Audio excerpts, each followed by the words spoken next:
প্রিয় দর্শক, সবাইকে আমন্ত্রণ জানাচ্ছি যমুনা টেলিভিশনের ২৪ ঘন্টার আজকের আয়োজনে। আমি কাজী জেসিন। দর্শক, শামীম ওসমান একটি অত্যন্ত আলোচিত নাম। সম্প্রতি নারায়ণগঞ্জের প্যানেল মেয়র নজরুল সহ ৭ জনের অপহরণ এবং হত্যাকাণ্ডকে কেন্দ্র করে আবারও উঠে এসেছেন তিনি আলোচনায়। আজ আমরা শামীম ওসমানের কাছে জানার চেষ্টা করব কেন নারায়ণগঞ্জে গুম খুন বেড়ে চলেছে, কেনই বা নারায়ণগঞ্জের আইন শৃঙ্খলা পরিস্থিতির অবনতি হচ্ছে, আর কেনই বা এই শহরে দুজন জনপ্রতিনিধির মধ্যে এত দ্বন্দ্ব। দর্শক, বুঝতেই পারছেন আমাদের আজকের অতিথি সংসদ সদস্য শামীম ওসমান, এবং আমাদের অনুষ্ঠানে আরও অংশগ্রহণ করবেন নারায়ণগঞ্জ সিটি কর্পোরেশনের মেয়র সেলিনা হায়াত আইভি। আমাদের প্রতিনিধি ওনার বাসায় আছেন, যদিও আমরা জানতে পেরেছি তিনি একটি জরুরি কারণে ঢাকায় এসেছেন। তিনি কখন পৌঁছবেন আমরা এখনও পর্যন্ত জানতে পারিনি, তবে আমাদের প্রতিনিধিও ওনার বাসায় আছে, ওনার মোবাইলটি বন্ধ পাওয়া যাচ্ছে। এবং আমাদের অনুষ্ঠানে আরও অংশগ্রহণ করবেন ডক্টর স্বাধীন মালিক, সিনিয়র আইনজীবী। শামীম ওসমান, ধন্যবাদ আপনাকে আসবার জন্য। প্রথম প্রশ্ন আপনার কাছে আমার। কাল আপনি একটি বক্তৃতায় বললেন রাজনীতি করতে ইচ্ছে করে না। কেন রাজনীতি করতে ইচ্ছে করছেন আপনার? না, ব্যাপারটা আসলে খুবই দুঃখজনক। রাজনীতিতে না এখন মূল্যবোধ বলতে কোনো জিনিস নাই। আপনি লক্ষ্য করে দেখেন, আমার ভাই ৪বার নির্বাচিত সংসদ সদস্য। যেদিন নজরুল্লাহ কিডন্যাপড হয়েছে সেই রাতে সে মারা গেছে। আমার পরিবারের অবস্থাটা বুঝতেই পারছেন তাহলে কি হয়। হি ওয়াজ অনলি 59, 59 বছর বয়স। তো সেখানে মারা গেছে, আমার পুরো পরিবার শোকাহত। আমার মা মৃত্যুসজ্জায়, মেজু ভাই বিকিমির প্রেসিডেন্ট সেলিম ওসমান উনি শারীরিকভাবে অসুস্থ হয়ে গেছেন। পুরো পরিবারটা আমার উপরে এসে চেপেছে। আমি একে বোঝাচ্ছি। এই সময়ের মধ্যে শুরু হলো রাজনীতি নামে।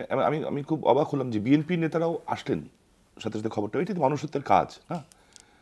কিন্তু আমারই দল বলে, পরিচয় দেয় যে আমার দল করে, এই সেলিনা আইভিরা ওই সুযোগে এই নজরুলের মৃত্যুটাও আমাকে তো অনেক কষ্ট দিয়েছে, কারণ সে আমার হাতে করা তৈরি, মানে হি ইজ লাইক মাই সান।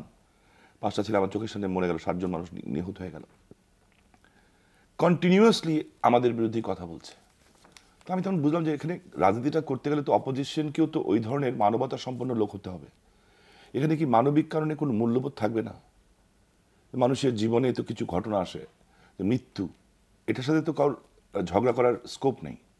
তো সেই সমস্ত কারণে আরেকটা কারণ বোন, যেটা আপনি আমি খোলাখুলি কথাই বলছি, যেহেতু আজকে এই টেলিভিশনে প্রথম আসলাম, যে আপনি লক্ষ্য করে দেখবেন এই কন্টিনিউয়াসলি শুধু আমরাই মরে যাচ্ছি।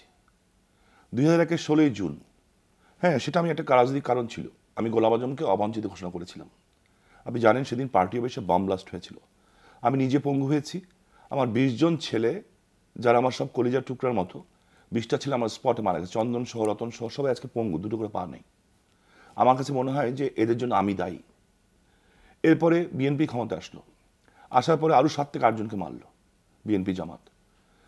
আমি দেশ ছেড়ে চলে গেলাম, দেশে ফিরলাম। দেশে ফেরার পরে নুরুল আমিন মাকসুদ, তরুণ লীগের সভাপতি, একটা জিডি নেই, একটা মামলা নেই, 2টো সুন্দর ফুটফুটে মেয়ে, একটা ছেলে, ওর বউটার বয়স, মানে আমি জন্ম হতে দেখেছি আমার হাতে বিয়ে। আজকে ও সাদা কাপড় পরে, ও বিধবা। তো আমার কাছে মনে হয় যে আমাকে ঘায়েল করার জন্য মানা হচ্ছে। পারভেজ, গুলশানে জহিরুল ইসলাম পারভেজ, গুলশান ক্লাবের সামনে থেকে তার একটা স্ত্রী, অপূর্ব সুন্দর একটা ভালো মেয়ে, লক্ষ্মী মেয়ে, একটা ছেলে আছে, গল্প আপনি দেখলে ওর দিকে তাকালে আপনার চোখ দিয়ে পানি রাখতে পারবেন না। এত সুন্দর একটা বাচ্চা, ফুটফুটে, মাশাআল্লাহ। এই প্রসঙ্গে আপনার কাছে নিশ্চয়ই বিস্তারিত শুনবো। ওর সামনে থেকে, মার সামনে থেকে, স্ত্রীর সামনে থেকে এবং সন্তানের সামনে থেকে বাবাকে ধরে নিয়ে গেল। আজ পর্যন্ত খবর পাইনি। এরপরে নজরুলের ঘটনা। জি, নজরুলের ঘটনা নিয়ে আমরা একটু জানতে চাই আপনার কাছে, যে আমরা তো জানি ওনার পরিবার থেকে, উনি নিজেও আপনার কাছে জানিয়েছিলেন যে ওনাকে এই ধরনের থ্রেট দেওয়া হচ্ছে, নূর হোসেন থ্রেট দিচ্ছেন। তখন আপনি কি পদক্ষেপ নিয়েছিলেন? শুধু নূর হোসেনের থ্রেটের কথা বলেনি, কিন্তু আরও অনেক থ্রেটের কথা আছে। যেহেতু আমি একটু ল মেকার, আমি সব কথা খুলে বলতে পারবো না। এই কারণে বলবো না, আমি নিজে একজন আইনের ছাত্র। আমি এমন কোনো কথা বলবো না যেটা তদন্তকে প্রভাবিত করে। বাট ও যেদিন ওকে মারা গেলেন, যেদিন ওকে কিডন্যাপ করা, তার আগের দিন ও আমার বাসায় সকালে নাস্তা খেয়েছে। এর আগে 7-8 বার 10 বার ও এসছে, ওর বউ বাচ্চা সবাই এসছে আমার বাসায়, অনেকবার এসছে। তো ওরা মনে করছিল আমি অনেক ক্ষমতাবান। আসলে আমি খুব ক্ষমতাবান না, আমি খুব অসহায় বোধ করছি। আমি রিয়েলি হেল্পলেস মনে করছি। হ্যাঁ, কেন অসহায় বোধ করছেন? অসহায় বোধ করছি বিকজ আমি বুঝতেছি যে কি হতে যাচ্ছে, but I can't save them. আমি সেভ করতে পারছি না। আমার এখানে যে অনেকগুলি বিষয় আমার মাথায় আসছে। কেন সেভ করতে পারছেন না আপনি বুঝতে পেরে? আমি যাদের কাছে বলবো তারা তো অবভিয়াসলি আমি আইন শৃঙ্খলা বাহিনীর কাছেই বলবো। আমি বলার পরে আমি এরকম ফিডব্যাক পাচ্ছিলাম না। এটা কবে থেকে আপনি অনুভব করেছেন যে আইন শৃঙ্খলা বাহিনী আপনাকে সহায়তা করে? Last 2 years. তো আপনি কি এটা ঊর্ধ্বতন কর্তৃপক্ষকে জানিয়েছেন? জানিয়েছি, ঊর্ধ্বতন কর্তৃপক্ষ অনেক ব্যবস্থা নিয়েছেন, কিন্তু ওনারা তো ওনাদের কথাই বলে, তাই না? তো যাই হোক, এরকম ঘটনা তো ঘটে নাই। তো নজরুল যখন আমার বাসায় আসলো, আমাকে বললো যে ভাইয়া এই ব্যাপার, আমার কাছে খারাপ লাগছে কি, ও আমার কথা শুনেছিল। যদি না শুনতো তাহলে খারাপ লাগতো না। আমি বললাম নজরুল তুমি এখন এলাকায় যেও না, আমি যেহেতু তোমার জন্য কিছু করতে পারবো না, মাত্র তো এমপি হলাম, গিভ মি সাম টাইম, আরও 1-2 মাস সময় দাও, আমি অ্যাডমিনিস্ট্রেশনে গুছাই, কে কেমন লোক বুঝি, কে ভালো কে খারাপ। কারণ বাংলাদেশে এখন যেটা হচ্ছে, মানি সেকেন্ড গড, এই কথাটা খুব ভালোভাবে লক্ষ্য করছি। ইটস মোস্ট পাওয়ারফুল হয়ে গেছে টাকা জিনিসটা, খুব পাওয়ারফুল। এটার সামনে কোনো আইডিওলজি নাই, কোনো ওথ যারা নেয়, শপথ নেয় যে আমি এটা করব, শপথের দাম নেই, কিচ্ছু নাই। তো সেখানে আমি যখন বললাম, এই 3টা মাস ধরে কিন্তু ছেলেটা যায় নাই বাসায়, ও কিন্তু আমার কথাটা শুনেছে। তো সেই দিন ও না গেলার উপায় ছিল না, কারণ কোর্টে ওয়ারেন্ট হয়ে যেত ওর নামে হোসেন একটা মামলা করেছিল। তো বলবো ভাই আমি তো যেতে হয় এখন, আমি যাও। পরে আমাকে বললো যে আপনি একটু লয়ারদের বলে দেন।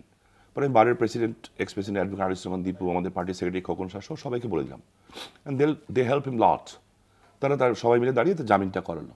তো আমি ওকে বললাম তুমি কিন্তু একা যেও না ভাই, সাথে মিনিমাম 4-5 জন লোক রাখবো গাড়িতে যাওয়া। যখন ও কিন্তু 15-20 জনই ছিল, বাকি সবাই বাসে উঠেছে, ও 5 জনকে নিয়ে গাড়িতে উঠেছে। এইটা আমার কল্পনার বাইরে ছিল যে দিনে দুপুরে 1:30টার সময় গাড়ি সহ মানুষ হাওয়া হয়ে যাবে, এটা আমার কল্পনার বাইরে ছিল। আপনি তো এই ঘটনার পর নজরুলের পরিবারের সদস্য আপনার কাছে যখন যায়, আপনি তাদেরকে প্রশাসনের কাছে পাঠিয়েছেন, এবং সেখানে নজরুলের পরিবার থেকে যেটা আমরা পত্রিকা মারফত জেনেছি যে ওনাকে প্রশ্ন করা হয়েছিল যে আপনার সাথে কি শামীম ওসমানের কোনো সমস্যা আছে কিনা। খুব প্যাথেটিকলি কথাবার্তা বলা হয়েছে, যেটা ওনার শ্বশুর আমাকে বললো। সেটা হচ্ছে যে আমি জানি না উনি যেটা বলেছেন সেটাই যে একেবারে অথেন্টিক, এটা আমি বলবো না, কারণ এটা আমি কোনো জিনিসই কনফার্ম করি না, এই কারণে যেটা আমি নিজে না জানি। আমি যেটা নিজে জানি সেটা বলি। ওনারা যখন আমার কাছে এসেছেন, আমি সাথে সাথে প্রথম ফোন করেছি মাননীয় স্বরাষ্ট্র প্রতিমন্ত্রীর কাছে, এবং আমি যতটুকু জানি, শুনেছি, আমি ট্রু অর লাই আমি জানি না, স্বরাষ্ট্র প্রতিমন্ত্রীকেও নজরুল বোধহয় 2 দিন আগে যে জানিয়ে এসেছিল, 2 দিন কিংবা 4 দিন আগে। তো যাই হোক, আমি ওনাকে জানালাম যে দিস ইজ হ্যাপেন্ড, কী করবেন করেন। তো উনি আমাকে বললেন যে আপনি একটু নেত্রীকে জানান। আমি আপার অফিসে ফোন করলাম, সাথে সাথে আমি ফিডব্যাক পেলাম। আমি পুলিশকে বললাম, আমি কি বললেন তখন মাননীয় প্রধানমন্ত্রী? তখন আমি প্রধানমন্ত্রী PS1-কে ফোন করেছিলাম, সাথে সাথে ওরা সাথে সাথে সব জায়গায় অ্যাকশনে যাওয়ার জন্য নির্দেশ দিয়েছেন। আমি আইজি সাহেবকে ফোন করেছি, পাই নাই। তো হোম মিনিস্টারকে বলার পরে বলিনি, আমি র্যাবের এডিজি সাহেবকে পেলাম, কর্নেল জিয়া সাহেব, বিকজ ওনার সময় আমার একটা ভালো আইডিয়া আছে, ইজ ভেরি অনেস্ট আমার দেখা মতে, এবং ভেরি প্রফেশনাল গাই। ওনাকে যখন বললাম, উনি সাহেব ডোন্ট ওয়ারি, আমি দেখছি ব্যাপারটা। উনি 10 মিনিট পর পরে আমাকে ফোন করেছেন, আর কিছু খবর আছে, আর কিছু খবর আছে, অ্যান্ড উনি ট্রাই করেছেন, কিন্তু আলটিমেটলি রেজাল্ট তো আর হলো না। রেজাল্ট তো পেলাম, লাশ পেলাম, এবং সেই লাশটা বিভৎস লাশ। এই যে বিলম্বটা হলো, জি, এত কালক্ষেপণ হলো, তখন আপনি অন্য কোনো পদক্ষেপ নিলেন না কেন? আপনি তো জনপ্রতিনিধি, আপনার শুধু এখানে তিনিও জনপ্রতিনিধি, নজরুল প্যানেল মেয়র, শুধু তো এখানে নজরুলের জীবন না, আরও অনেকের জীবন আছে, আপনার দায়িত্বটা অনেক বেশি। একজন জনপ্রতিনিধি হিসেবে তখন আপনি কোনো আমি যেটা করতে পেরেছিলাম সেটা হচ্ছে লোকাল এসপি থেকে, ডিসি থেকে, ওসি থেকে আরম্ভ, ওসি 3টা কিন্তু আমার সাথে ছিল। আমরা ল অ্যান্ড আইন শৃঙ্খলা কমিটির মিটিংয়ে ছিলাম, ওই মিটিংয়ে থেকেই খবরটা গেছে। আমি কিন্তু কনফার্ম ছিলাম যে কিডন্যাপ হয়েছে, অ্যারেস্ট হবে, কারণ 5 জন মানুষকে মেরে ফেলবে বাংলাদেশে, 7 জন, তারপর আবার একজন দেখে ফেলেছে, দেখে তাকেও মেরে ফেলবে, এটা আপা আমার আউট অফ ইমাজিন। মানুষ যত পশু হয়ে গেছে, মানুষ যত নির্মম হয়ে গেছে, এত হিংস্র হয়ে গেছে, এটা আমার কল্পনায় আসে নাই। আমি নিশ্চয়ই 7 জন যখন আসে, ওকে ফাইন, বাস টু বাস কী করতে পারে, গ্রেফতার করতে পারে, গ্রেফতার করুক, যদি কোনো কেস থাকে, মামলা থাকে, কিংবা কোনো থাকে, গ্রেফতার করতে পারে, যদি আইন শৃঙ্খলা বাহিনী। এখন আমি তো কনফার্ম না যেটা আইন শৃঙ্খলা বাহিনী করলো নাকি, বাট আমি একটা জিনিস আপনাকে বলি, আপনাদের সংবাদ সম্মেলন থেকে নজরুলের শ্বশুর তিনি জানিয়েছেন যে এখানে অর্থ লেনদেনের একটি বিষয়। জি, উনি বলছেন এটা আপনি কতটুকু জানেন? আমি যেটা নিজে জানি না, আমি এটা বলবো না, কিন্তু আমি কয়েকটা জিনিস আপনাকে বলি। হ্যাঁ, বিষয়টা আপনি গুরুত্ব সহকারে নিন, এবং আমি দর্শকদেরকে বলবো, অনুরোধ করবো গুরুত্ব সহকারে নেওয়ার জন্য। 16 জুন 2000 অ্যাকচুয়ালি যখন বম ব্লাস্ট হলো আমার পার্টি অফিসে, আমি জানতাম আমি মারা গেছি, আমি রক্তের উপরে ভাসছিলাম। 1 ঘন্টা পর আমাকে উদ্ধার করেছে, আমার কোনো সেন্স ছিল না, নিঃশ্বাস ছিল না। যখন আমার নিঃশ্বাস আসলো তখন আমি যখন জ্ঞান ফিরল আমার, আমি কানে কিছু শুনছিলাম না। তখন আমাকে সবাই জিজ্ঞেস করছে কিছু বলবেন, কিছু বলবেন, কিছু বলবেন। তো আমি তখন বলেছিলাম যে একটা কথা বলেছিলাম, শেখ হাসিনাকে বাঁচান। তখন অনেকে ভেবেছিলেন এর ভিতরে রাজনীতি আছে, কিন্তু সেই সময় মৃত্যুর মুখোমুখি আমি মৃত্যু দেখে এসেছি। আমার সিক্স সেন্স বলছিল সামথিং উইল বি হ্যাপেন্ড, নেত্রীর উপর হবে। 21 আগস্টে কিন্তু হয়েছে। আজকে যে ঘটনা ঘটছে এটাকে নিছক কোনো ঘটনা ভাবার কোনো কারণ নেই। কয়েকদিন আগে এবিসি দিকের ঘটনা দেখেন আপনি, ওই যে রেজওয়ানার ম্যাডামের হাজব্যান্ড, তারপরে 7টা ঘটনা। আমার কাছে মনে হয় কয়েকটা জিনিস হতে পারে এর মধ্যে। Number 1, personal enmity. এটা তো হতেই পারে যে কারোর সাথে পার্সোনাল এনিমিটি সেই কাজটা করিয়েছে, কিন্তু বাংলাদেশে আমি এরকম কোনো সংঘবদ্ধ গ্রুপ দেখি না, যে এত বড় টেরোরিস্ট গ্রুপ দেখি না যে গ্রুপটা এসে আফ্রিকার মতো যে দুটো গাড়ি উঠিয়ে নিয়ে চলে যাবে, এটা আমি দেখি না। তো সেখানে আমার কাছে যেটা মনে হয় এমনও তো হতে পারে যে কারাপ্টেড কোনো আইন শৃঙ্খলা বাহিনীর কোনো অংশের কারাপ্টেড কোনো লোক এটাতে সাহায্য করতে পারে। কারাপ্টেড যে আপনি ইতিমধ্যে অভিযোগ করেছেন যে প্রশাসন জড়িত থাকতে পারে, আপনার কেন মনে হচ্ছে আমি প্রশাসন একটু জড়িত শেষ করে দিই, তাহলে জিনিসটা একবার শেষ করা যাবে। এটা হতে পারে, কেন হতে পারে? এখন প্রশ্ন, প্রতিটা ঘটনায় আমরা যারা আইনের ছাত্র আমরা জিনিসটা লক্ষ্য করে দেখতে চেষ্টা করি যে লুজারকে অ্যান্ড গেইনারকে। আপনি লুজার দেখেন, সবচেয়ে বেশি লস হয়েছে কার? লস হয়েছে যারা মারা গেছে তাদের পরিবারের, যেটা কোনোদিন আর পূরণ করার ক্ষমতা কেউ পারবে না, কেউ না। কারণ যার স্বামী গেছে সে তো বিধবা হয়েই গেছে, যার বাবা গেছে সে তো এতিম হয়েই গেছে, ওটার হবে না। সেকেন্ড লুজারকে সরকার, গভর্নমেন্ট, আমার দল। কেন? সরকার বিব্রত হয়েছে, প্রচণ্ডভাবে বিব্রত হয়েছি আমরা যে এই ঘটনা আইন শৃঙ্খলা পরিস্থিতি অবনতি হলো কেন। থার্ড লুজার হয়েছে কে? আমি। কেন আমি লুজার হয়েছি? এরা আমার দলের কর্মী। লাস্ট 30 ইয়ার্স ধরে আমি এদেরকে, ছেলের মতো সম্পর্ক আমার সাথে দলের, ছাত্রলীগের ওয়ার্ড কমিটি থেকে টানতে টানতে টানতে টানতে আজকে এই পর্যন্ত তারা এসছে। আমি যখন বিদেশ চলে গেছি ওরা আমার সাথে বিদেশ চলে গেছে, আমি 7 বছর থাকিনি, ওরা আমার সাথে 7 বছর থেকেছে। এতটুকু রিলেশনশিপ ছিল আমাদের, এতটুকু ভালোবাসত। প্রত্যেকটা ছেলে কি মারা হচ্ছে কেন? প্রশ্ন হচ্ছে কেন? এখানে আমার কাছে একটা জিনিস মনে হচ্ছে সামনে একটা জঙ্গি হামলা হবে। কেন বলছি আমি আপনাকে? আপনি লক্ষ্য করে দেখুন যে আমার কাছে একটা ক্লাসিফাইড পিপলস যারা খুব মানে বড় বড় কথা বলেন, তারা বেশ কিছুদিন ধরে দেখছি, গত 1-2 বছর ধরে দেখছি র্যাবকে বিতর্কিত করার চেষ্টা করছে, টোটাল র্যাবকে। তো টোটাল র্যাবকে বিতর্কিত করার চেষ্টা করছে কেন? র্যাব, আপনিও তো বললেন প্রশাসন জড়িত থাকতে পারে। আমি একটু বলছি, আমি একটা জিনিস পরিষ্কার করতে চাই। থানার একটা দারোগা যদি অপরাধ করে সেই জন্য আইজি সাহেবকে আপনি ইয়ে করতে পারবেন না, কি বলে, আপনি তাকে অপরাধী সাজতে পারতে পারেন না। কারণ থানার একজন এসআই অনেক অপরাধ করে ফেলে, ওসি জানতে পারে না। That is another question.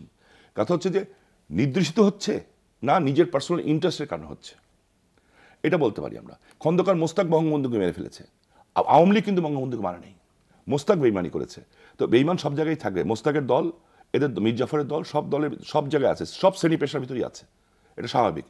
তো এখানেই বলছি অর্থটা একটা ফ্যাক্টর। সেখানে কি হতে পারে? সেখানে লাভবান হচ্ছে কে? সে লাভবান হচ্ছে জামাত বিএনপি। কিংবা এমন হতে পারে যে এই ঘটনাগুলি ঘটিয়ে টোটাল জিনিসটাই যখন ওদের উপরে পড়া শুরু করছে, তখন কালকে যদি একটা বড় ধরনের ঘটনা ওঠে, যারা স্বাধীনতার পক্ষের শক্তি কিংবা আমরা কিংবা আমাদের মতো আরও যারা আছেন তারা, তাহলে মানুষ কিন্তু কনফিউজ থাকবে যে মারল কে। এইটা কিন্তু খুব ডেঞ্জারাস একটা ব্যাপার।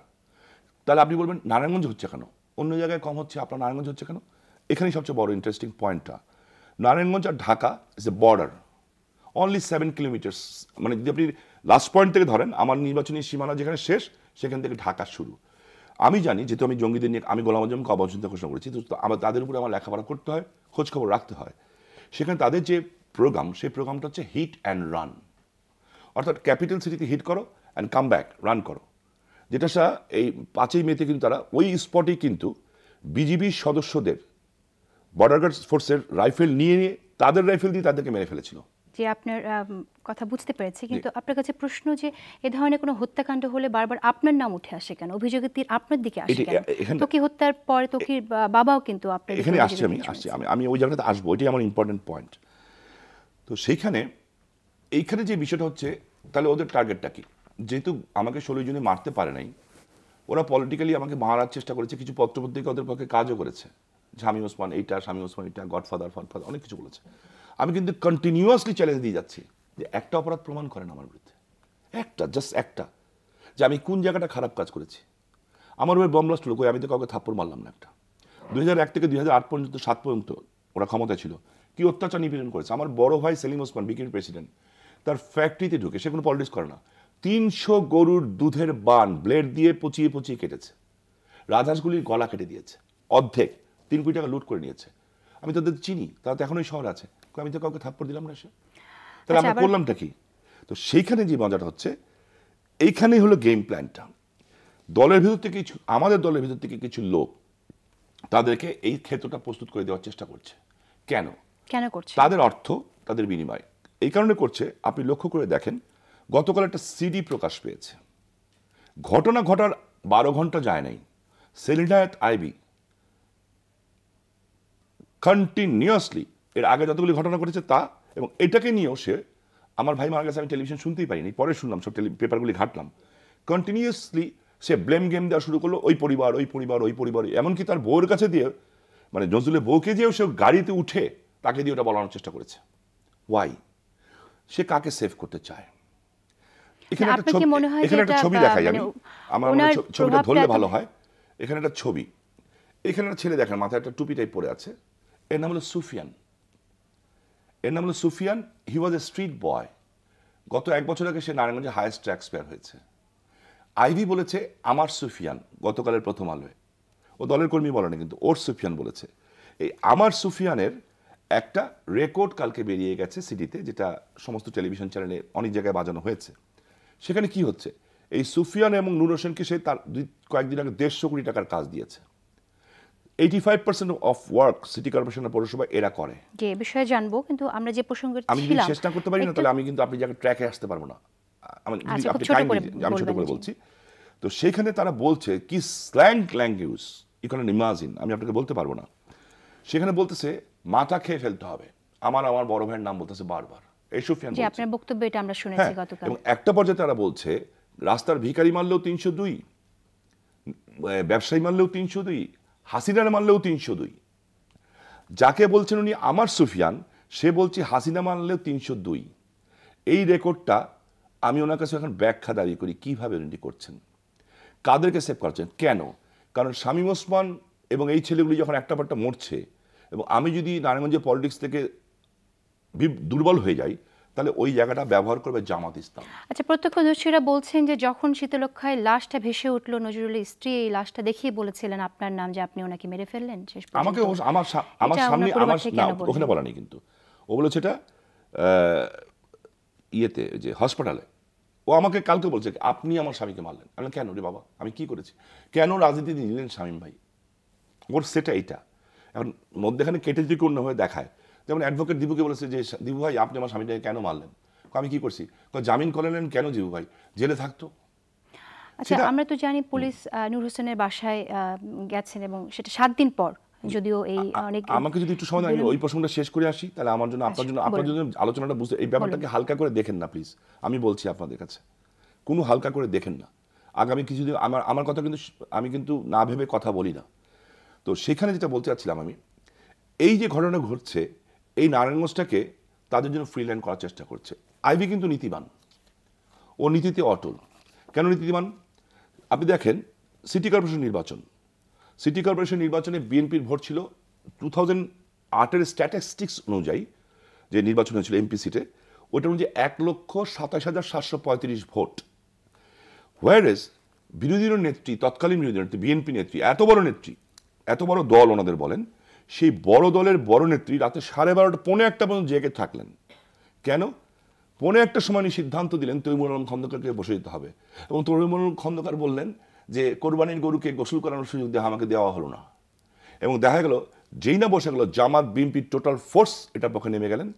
এবং সেদিন আমি যখন বললাম আমার উপরে জঙ্গি হামলা হতে পারে, প্রধান নির্বাচন কমিশন সহ সাকর সাহেব বললেন বাংলাদেশে কোনো জঙ্গি নেই, শামীম ওসমান এই কথা বলেছে দেখে নির্বাচনের পরেও তার বিরুদ্ধে ব্যবস্থা নেওয়া হবে। কিন্তু 5ই মেতে কিন্তু আমরা জঙ্গি দেখেছি। ঘটনাগুলি কি? তো এখানে আমার সাবজেক্ট ম্যাটারটা, তো ওকে যারা পাশ করিয়েছে, ওকে যারা ফিডব্যাক দিয়েছে, ওকে যারা ফাইন্যান্স করেছে এবং এখন পর্যন্ত করছে, ওর কাজ যেটা করা দরকার, যে এখানে আওয়ামী লীগকে দুর্বল করে দেওয়া, সেই কাজটা সে খুব সুচারুভাবে করছে। আর সুফিয়ান, আর ঠিক ওর পিছনে দাঁড়িয়ে আছে বঙ্গবন্ধু হত্যাকারী লেফটেন্যান্ট কিসমাদের ছোট ভাই শকু। যা যে আমার বোমা হামলার চার্জশিটভুক্ত আসামি। তা আমি তো বুঝি না এরা কিউ না আওয়ামী লীগ করে। আপনি ইতিমধ্যেই বলেছেন মেয়র সেলিনা হায়াৎ আইভীর লোক এই হত্যাকাণ্ডের সাথে জড়িত। আপনার কাছে কোনো তথ্য প্রমাণ আছে এই বিষয়ে? সিডিটা আমি বলি নাই জড়িত, আমি বলেছি সিডিটা প্রমাণ করে যে নূর হোসেন আর ও যে আলাপগুলি করেছে, নূর হোসেন ও আর একটা ছেলে সেলিম নাম, আপনি সিডিটা বুঝলে আপনি নিজেও বুঝবেন। এখন সিডিটা হলো 32 মিনিট সিডি, তো আমি আর এখানে বলতে পারবো না, আপনার টেলিভিশনে বাজাতেও পারবেন না, কারণ বাজাতে পারবেন এত স্ল্যাং কথাবার্তা, ওটা কোনো ভদ্র সমাজে বাজানো যাবে না। আচ্ছা, পুলিশ যখন নূর হোসেনের বাসা থেকে গাড়ি নিয়ে গেল, তো আপনি জানেন একটি গাড়ি পাওয়া গেল আপনার মামা শ্বশুরের ফ্যাক্টরি থেকে, সেটা একটু ব্যাখ্যা করবেন? নূর হোসেনের গাড়ি না, ওটা নূর হোসেনের গাড়ি না, ওটা নূর হোসেনের আত্মীয়র গাড়ি, ভাইয়ের গাড়ি। তো আমার মামা শ্বশুরের ফ্যাক্টরি হলো বিশাল ফ্যাক্টরি, গ্লাস ফ্যাক্টরি। ওই গ্লাস ফ্যাক্টরি একটা কোনায় গাড়িটা পার্কিং করে রেখে দিয়ে চলে গেছে। তো এখন যদি ওই লোকের নামে তো মামলাও নেই, রাখতেই পারে। এখন যদি যমুনা টিভির ভিতরে ঢুকে কেউ গাড়ি পার্কিং করে রেখে যায়, এত বড় টেলিভিশন চ্যানেল, প্রশাসন তো এই বিষয়টাকে সন্দেহজনক মনে করছে। সন্দেহজনক করলে প্রশাসন বের করবে, কারণ ও তো আসামিও না। যে ছেলে রেখেছে সে তো মামলার, তাকে তো নজরুলের পরিবারই আসামি করে নাই, নজরুলের পরিবারই আসামি করে নাই। আচ্ছা, আপনি বললেন যে এই ঘটনার যে ঘটনাগুলো ঘটছে এর ফলে সরকার নিশ্চয়ই বিব্রত হচ্ছে। একটু আগে আপনি বললেন সরকার বিব্রত হচ্ছে, এটা স্বাভাবিকই। হ্যাঁ, সেক্ষেত্রে আপনি আবার এটাও বলেছেন প্রশাসন আপনাকে সহযোগিতা করছে না গত 2 বছর। গত 2 বছর করে নাই, করেনি। হ্যাঁ, একটা পার্ট করেছে, একটা পার্ট করেনি। সরকার প্রশাসন কেন তাহলে আপনাকে সহযোগিতা করবে না? করে নাই, paid it, money is the power, টাকা শক্তি। আমি তো আপনাকে বলছি টাকাটা অনেক পাওয়ারফুল হয়ে গেছে, যা কিছু হয়েছে, মাকসুদ মারার হয়েছে টাকা, একই সূত্রে কথা সব। আপনি মনে করছেন নারায়ণগঞ্জের প্রশাসন সম্পূর্ণভাবে টাকার কাছে বিক্রি হয়ে গেছে? নারায়ণগঞ্জের প্রশাসন কয়েকজন, না নট সম্পূর্ণ প্রশাসন, 2-1 অফিসার্স, 2-1 অফিসার্স তারা। বিরতির পর ফিরে এসে বাকি কথা জানবো আপনার কাছ থেকে। প্রিয় দর্শক, একটা ছোট্ট বিরতি নিচ্ছি।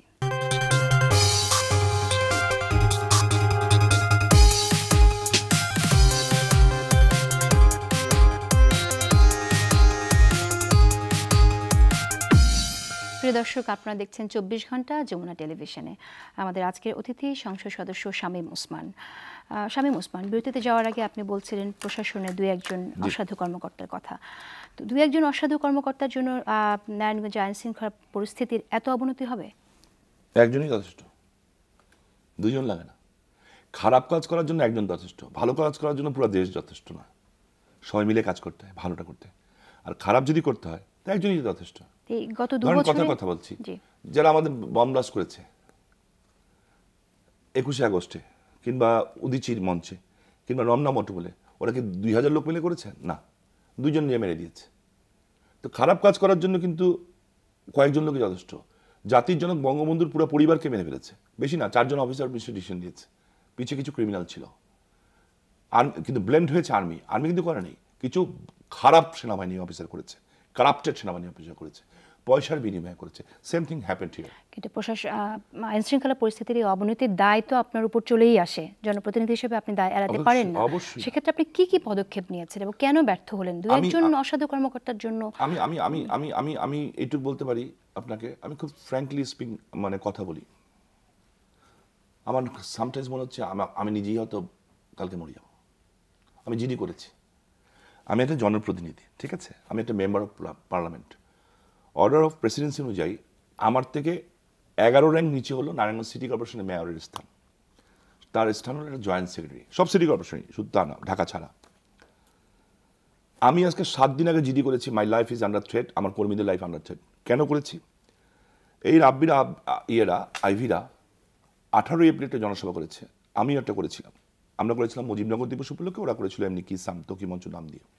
আমাদের একটা লক্ষ লক্ষ লোক হয়েছিল। সেখানে তারা স্পেসিফিকলি বলেছে নাসিম শামীমকে 100 হাত মাটির নিচে দাবিয়ে দিব। আচ্ছা ঠিক আছে, বলতেই পারে। এবং তারপর আরেকটা কথা বলেছে যেটা খুব সিগনিফিকেন্ট, আগামী কিছুদিনের মধ্যে তোর চেলা চামুন্ডাদের কি অবস্থা দেখবি। চেলা চামুন্ডার মধ্যে আমার কর্মীদের কথা বলেছে, এবং আমি দেখলাম। তো যখন দেখলাম আমি তখন জিডি করলাম।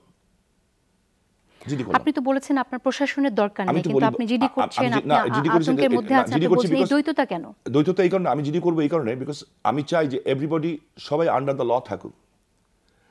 আপনি যারা সমাজের, যারা সমাজকে নিয়ে চিন্তা করি, আমরা তো একটা জিনিস চাই, সবাই আইনের আওতায় থাকুক, কেউ যাতে অ্যাভাব দ্য ল না হয়ে যায়। আমার নেত্রী জননেত্রী শেখ হাসিনা দেখেন, ওনার বাবার হত্যার অর্থাৎ বিচার প্রশাসনের প্রয়োজন আছে, অবভিয়াসলি আছে। হ্যাঁ, যখন ওনার বাবার হত্যার বিচার, জাতির পিতার হত্যার বিচার, আমরা কিন্তু খুব খেপেছিলাম তখন, ইয়াং এমপি ছিলাম, মানে আমরা পারলে আপার কাছে রিভল্ট করতাম, মানে বলেছি যে না স্পেশাল কোর্ট করেন, সব বঙ্গবন্ধু হত্যার বিচার একদিনে করে দেন, মানে যেরকম সেন্টিমেন্ট আমরা ক্লাস 8 থেকে আওয়ামী লীগ করি, উনি কিন্তু করেন নাই। উনি কিন্তু প্রচলিত আইনে বিচার করেছেন, এবং 21 আগস্ট উনি মারা গেলে হয়তো বিচার হতো না। কিন্তু ওনার যে টার্গেট, উনি যে শিক্ষাটা আমাদের দিয়েছেন, আমাদের নেত্রী, নো, আইনটাকে উপরে আনতে হবে, আইনের প্রতি মানুষের শ্রদ্ধাশীল হতে হবে। আমি আজকে জিডি করেছি, nobody asks me, still now nobody asks me, আমি স্বরাষ্ট্রমন্ত্রী মহোদয়কেও জানিয়েছি, নোবডি আস্কস মি যে what you want. Where is একটা joint secretary status without the knowledge of the government, সে পুলিশ প্রোটোকল পাচ্ছে, গানম্যান পাচ্ছে, সামনে পুলিশের গাড়ি পাচ্ছে, আইনের তোয়াক্কা করছে না। আমি আরেকটা ছবি দেখাই যে আইনের প্রতি তাদের কত বৃদ্ধাঙ্গুলি। একটা জয়েন্ট সেক্রেটারি স্ট্যাটাস, আমার জাতীয় পতাকা, 30 লাখ শহীদের রক্তে ভেজা জাতীয় পতাকা, এই জাতীয় পতাকা ইচ্ছা করলে কি আপনি আপনার গাড়ি ধরতে পারবেন? পারবেন না। আমি একজন মেম্বার অফ পার্লামেন্ট, পারবো? পারবো না। আমি ছবিটা ধরি, যদি ক্যামেরা একটু কষ্ট করে ধরেন, এখানে দেখেন যে সেলিনা তাইবির গাড়ি, সেটা জয়েন্ট সেক্রেটারি স্ট্যাটাস, তার গাড়িতে বাংলাদেশের জাতীয় পতাকা উঠছে। She can't do it. আমরা প্রসঙ্গের বাইরে চলে যাচ্ছি, এটা ভিন্ন প্রসঙ্গ, এটা নিয়ে ওনার উপস্থিতিতে এই অভিযোগগুলো উঠালে ভালো হয়।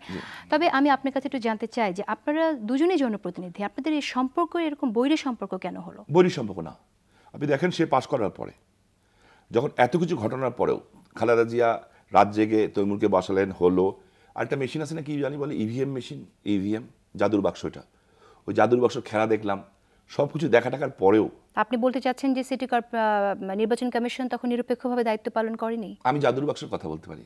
এক সাংবাদিক আমাকে জাদুর বাক্স তুলে দিয়েছিলেন, একটা জাদুর বাক্স তো আসলে নির্বাচন কমিশন থেকে আসছে, টিপি একটা যায় একটা, যাই হোক, ওইটা বলতে চাই না। আমি সবকিছু দেওয়ার পরেও কিন্তু আমি আমার দলের স্বার্থে, দেশের স্বার্থে আমি সব মেনে নিয়েছিলাম।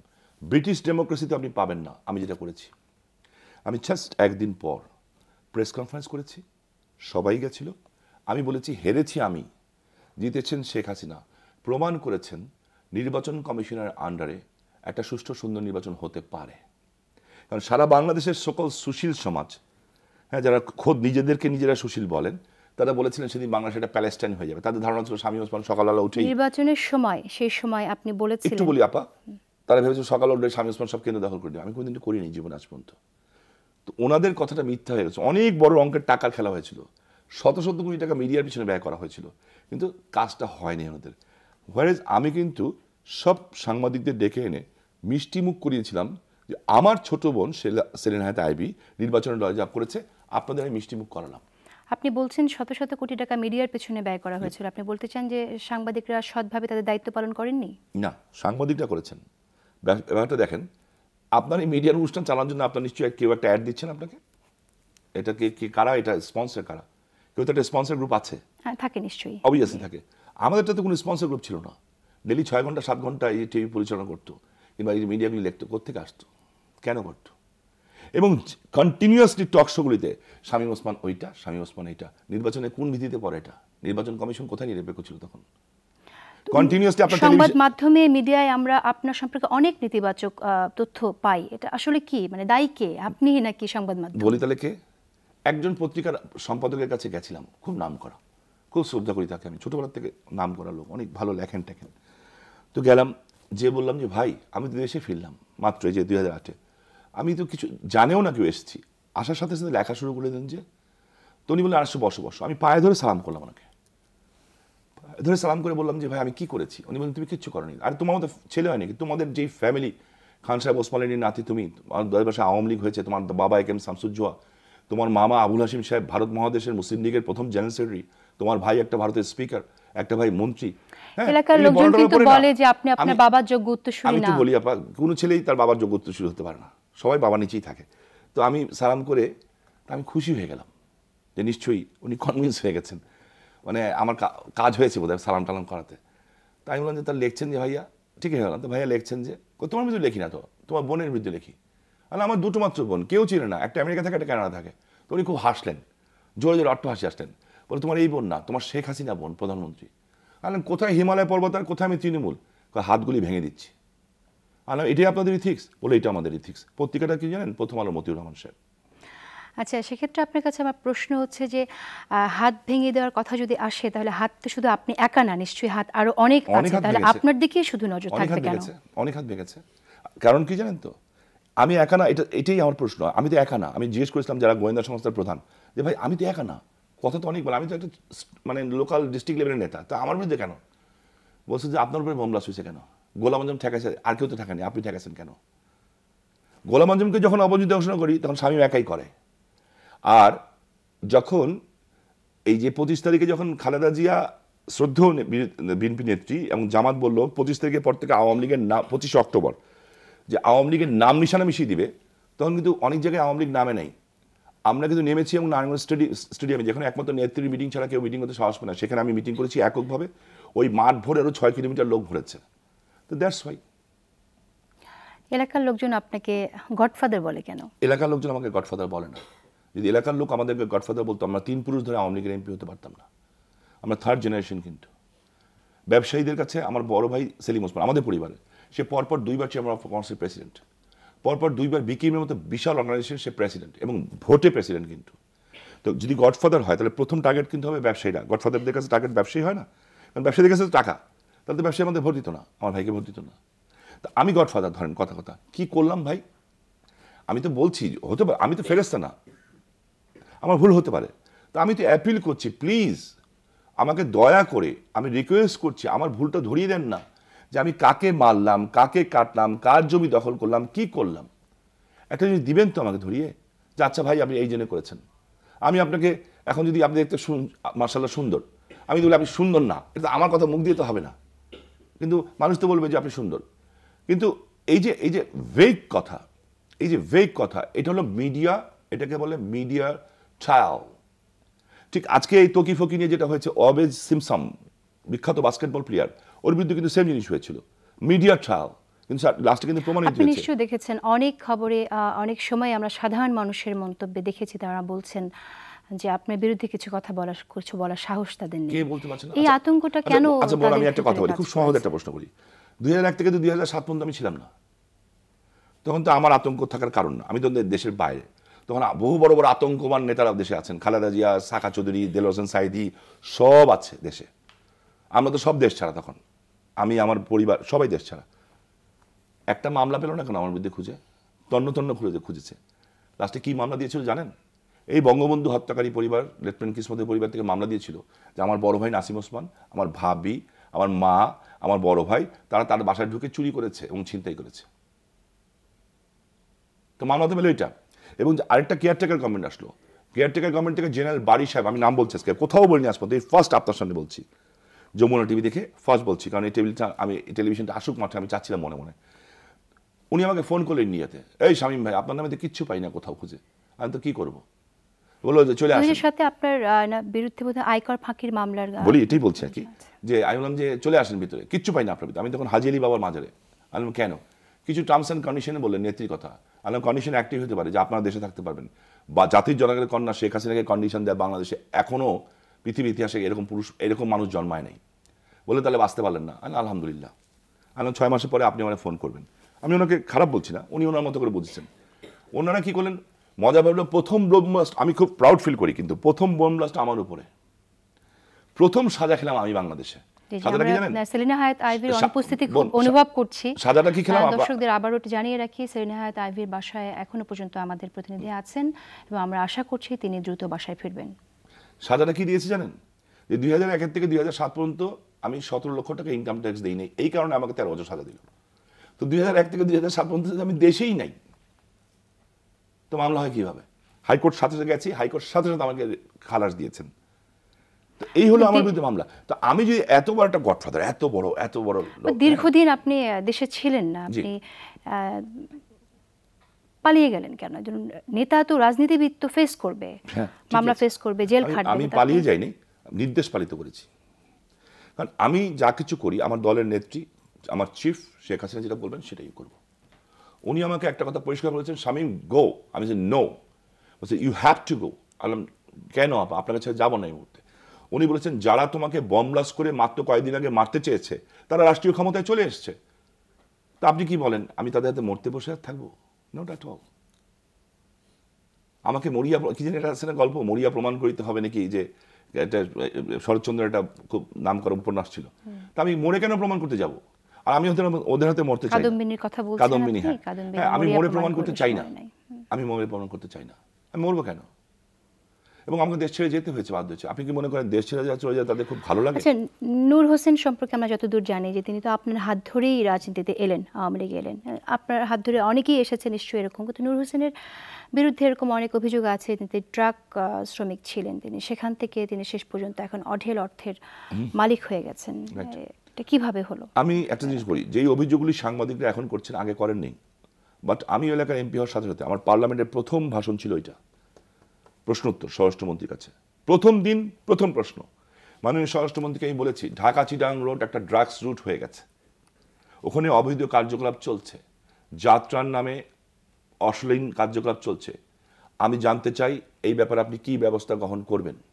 মাননীয় স্বরাষ্ট্রমন্ত্রী আমার উত্তর দিয়েছেন, আমরা প্রয়োজনীয় ব্যবস্থা গ্রহণ করছি। দীর্ঘদিন ধরে সেখানে যাত্রার নামে অশালীন কার্যক্রম, অসামাজিক কার্যক্রম এবং মাদক ব্যবসা চলেছে। তো আপনি তো সেখানে সেটা আসলে বন্ধ করতে পারেননি। আপনি কি কি উদ্যোগ নিয়েছিলেন বন্ধ করার জন্য? আমি পার্লামেন্টে বলেছি, পার্লামেন্টে বিসমিল্লাহর দিন প্রথম শব্দ প্রথম কথা মাইক নিয়ে আমি। আপনি কি মনে করেন তাহলে কেন বন্ধ করা যায়নি? একটা তো শুনেছি ওই যে যাত্রা ভাতা যেটা হচ্ছিল ওটা নাকি হাইকোর্টের একটা পারমিশন ছিল, শুনেছি আমি নামটা কনফার্ম। হাইকোর্ট অনেক উঁচু ব্যাপার। কিন্তু সেখানে তো হাইকোর্টের পারমিশন ছিল যে গ্রামীণ লোকজ মেলার নামে, কিন্তু সেটা তো গ্রামীণ লোকজ মেলা ছিল না, সেটা তো আসলে একটা অশালীন, যেটা আমি জানি না, সেটা অসামাজিক কর্মকাণ্ড জানি না, সেটা আমি কমেন্টস করব না। এটা দেখা দায়িত্ব তো প্রশাসনের। সেক্ষেত্রে আবারও আপনি হাইকোর্টের কাছে, কোর্টের কাছে এই বিষয়টা জানানোর উদ্যোগ নিতে পারতেন। আবার আমার দায়িত্বটা হচ্ছে কিন্তু এলাকার উন্নয়ন করা। সংসদে জানানোর পরেও যদি কাজ না হয়, কেউ টনক না নড়ে, হোয়াট ক্যান আই ডু? আমি তো একটা মানুষ।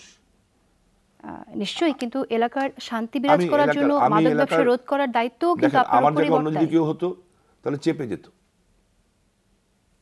This is not my problem. আমি এক কথা বলব, আপনি আরএমপি কে জিজ্ঞেস করছেন না, ওই সিটি কর্পোরেশনের জায়গাটা কার? এবার আসেন, ওকে আমি খুব অপরাধী, জায়গাটা কার? জায়গাটা তো সিটি কর্পোরেশনের লিজ দেওয়া জায়গা। সিটি কর্পোরেশনের লিজ দেওয়া জায়গা সিটি কর্পোরেশন কাকে লিজ দিয়েছে? হোসেনকে। ওই ট্রাক স্ট্যান্ড ওপেন দেয়নি কেন? টেন্ডার করেনি কেন? আপনি বলছেন ওখানে সে লক্ষ লক্ষ, আমি আপনার সাথে 100% এগ্রি, সে ওখান থেকে কোটি কোটি টাকা কামিয়েছে, কোটি কোটি টাকা। কিন্তু জায়গাটাও লিজ দেওয়া সিটি কর্পোরেশনের ওকে, এবং পারমিশন দিয়েছে সিটি কর্পোরেশন ওকে। নারায়ণগঞ্জ সড়কে আপনি জানেন প্রতিটা গাড়ির কাছ থেকে চাঁদা নেওয়ার একটা অভিযোগ আছে, এবং সব জাতীয় জনপ্রিয় দৈনিকগুলোতে বারবার খবর এসেছে এটা। প্রত্যেকটা গাড়ি থেকে 150 থেকে 200 পত্রিকায় 200 টাকা করে নেওয়া হয়। তো এটা আপনি বন্ধ করতে পারেননি কেন? এটাও নাকি সিটি কর্পোরেশনের পারমিশন আছে গাড়ি প্রতি টাকা নেওয়ার জন্য, রোড ক্লিয়ার করার জন্য। আপনার কাছে কি, আপনি কি কখনো দেখতে চেয়েছেন যে আছে কিনা? শুনেছি, আইন শৃঙ্খলা মিটিংয়ে আলোচনা হয়েছে, শুনেছি। আপনি তো বন্ধ করার উদ্যোগ নিলে নিশ্চয়ই আপনি কাগজগুলো হাতে পেতেন। বন্ধ করার উদ্যোগ নিতে হলে সবচেয়ে আগে যে জিনিসটা দরকার, যে আমি তো এমপি হয়েছি মাত্র 3 মাস, ঘটনা ধরতে গত 5 বছর ধরে। ওই এলাকার সংসদ সদস্য হয়েছি মাত্র জানুয়ারি মাসে হলাম আমরা। তো আজকে তো মাত্র কয় মাস দেখেন, জানুয়ারি, ফেব্রুয়ারি, মার্চ, এপ্রিল, মে, 4 মাস হয়েছে। 4 মাস যথেষ্ট সময়। আবারও আপনার কাছে এসব বিষয়ে জানবো, কিন্তু এটা বিরতি নিতে হচ্ছে। প্রিয় দর্শক, আবারও একটা ছোট্ট বিরতি নিচ্ছি।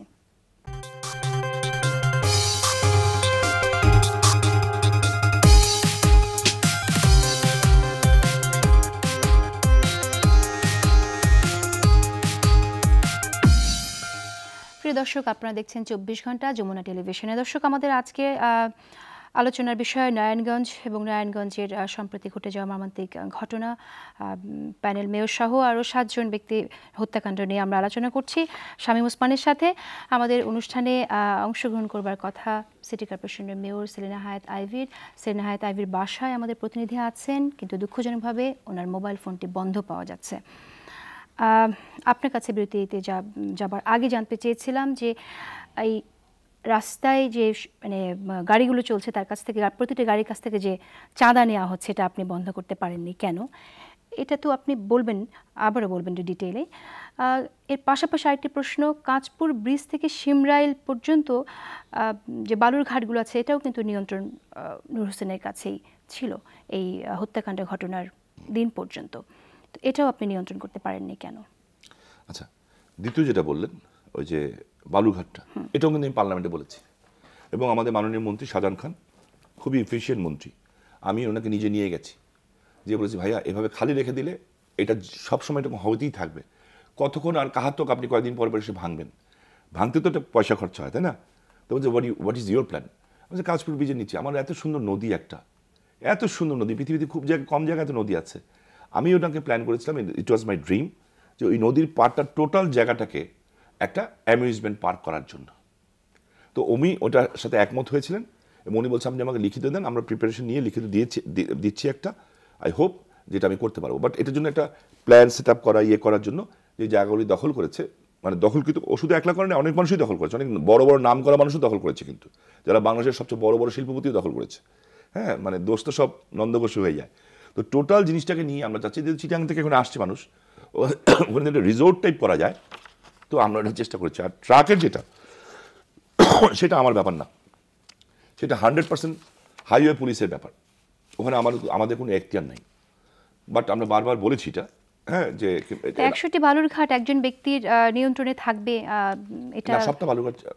আমি এই জন্য বালুরঘাট বালুটাও নামানো একটা জরুরি কাজ, এটা দরকার নাই, মানে এটা যে অপ্রয়োজনীয় তা না, কিন্তু কে বেনিফিট দিচ্ছে এটা অবশ্যই একটা প্রশ্ন। কিন্তু ওইভাবে এটা পারা যাবে না কোনো সময়, ওখানে আমাদের স্থায়ীভাবে একটা কিছু করে দিতে হবে সুন্দর। তো এত সুন্দর একটা জায়গা ঢাকা থেকে যাচ্ছেন, এমনিতে তো আমাদের নিঃশ্বাস নেওয়ার কোনো জায়গা নেই। তো ওই জায়গাটা যদি আমি অ্যামিউজমেন্ট পার্ক করতে পারতাম, কিংবা অন্য ইউনিভার্সিটি করতে পারি, কিংবা একটা হাসপাতাল করতে পারি নদীর পাড়ে, তাহলে কিন্তু peoples can get the facilities. ঠিক আছে, ঢাকা থেকে চিটাং যাচ্ছি, নেমে যাই একটু, কুমিল্লা যাচ্ছি, নেমে যাই একটু। এই যে পদক্ষেপগুলো আপনি নিচ্ছেন কিন্তু সফল হচ্ছেন না, আপনার বিরুদ্ধে অনেক অভিযোগ আসছে এবং এগুলো আপনি প্রমাণ করতে পারছেন না কেন? এটা সময় লাগবে আপু, এটা রাতারাতি হবে না, ইটস এ বিগ প্রজেক্ট। এবং but I am very much happy যে আমাদের মাননীয় মন্ত্রী শাহজাহান খান সাহেব সাথে সাথে এটাতে এগ্রি করেছেন যে শামীম ভাই, এটা কোনো পথ নেই, খালি জায়গা থাকলে আপনি বলেছেন নূর হোসেন দলের লোক কিন্তু আপনার লোক না, Yes. এবং আপনি অন্যায়কে প্রশ্রয় দেন না। অন্যায়কে প্রশ্রয় না দিলে তিনি তো নারায়ণগঞ্জ সিদ্ধিরগঞ্জের কমিটিতে একটা গুরুত্বপূর্ণ পদে আছেন, সে পদটি উনি পেলেন কি করে? সেই পদটি আসলে উনি কিভাবে পেয়েছেন, এটা থানা কমিটি থেকে দেওয়া পদ। আর আমি এখন আওয়ামী লীগের পোস্টে নাই কোনো। আপনার আওয়ামী লীগের কোনো প্রভাব নেই, কমিটি আপনার পরামর্শ নেবেন না? পরামর্শ নেয়। এখন দেখেন নূর হোসেনের যে বিষয়টা হচ্ছে যে উনি থানা আওয়ামী লীগের নেতা, ভাইস প্রেসিডেন্ট হয়েছে। তো বিষয় যেটা হচ্ছে যে সেখানে তারা সিদ্ধান্তটা নিয়েছে, যদি আমি জেলা আওয়ামী লীগের সেক্রেটারি কিংবা প্রেসিডেন্ট হতাম, then I can oppose them. But আমি এখন, আমাদের কমিটি নেই 14 বছরে, as per law I can't, আমি এটা বলতে পারি না যে no you can't do it. এবং এটা গণতান্ত্রিকভাবে হয়নি, কিন্তু গণতান্ত্রিকভাবে এটা করতেও পারে না। আর আপনি কিন্তু ভবিষ্যতে, আপনি আমাকে যেহেতু ধরছেন, হ্যাঁ, ভবিষ্যতে আবার আপনি আমাকে ধরবেন। এই জন্য আমি আগে আপনার সামনেই আজকে আবার নতুন করে একটা প্রতিবাদ করছি। দেখেন, নারায়ণগঞ্জে শত শত কোটি টাকার জায়গা, ক্যামেরা যদি এটা ধরে আমি দেখাবো, এটাকে নাম দিয়েছে নারায়ণগঞ্জের মানুষ দুর্নীতি প্লাজা।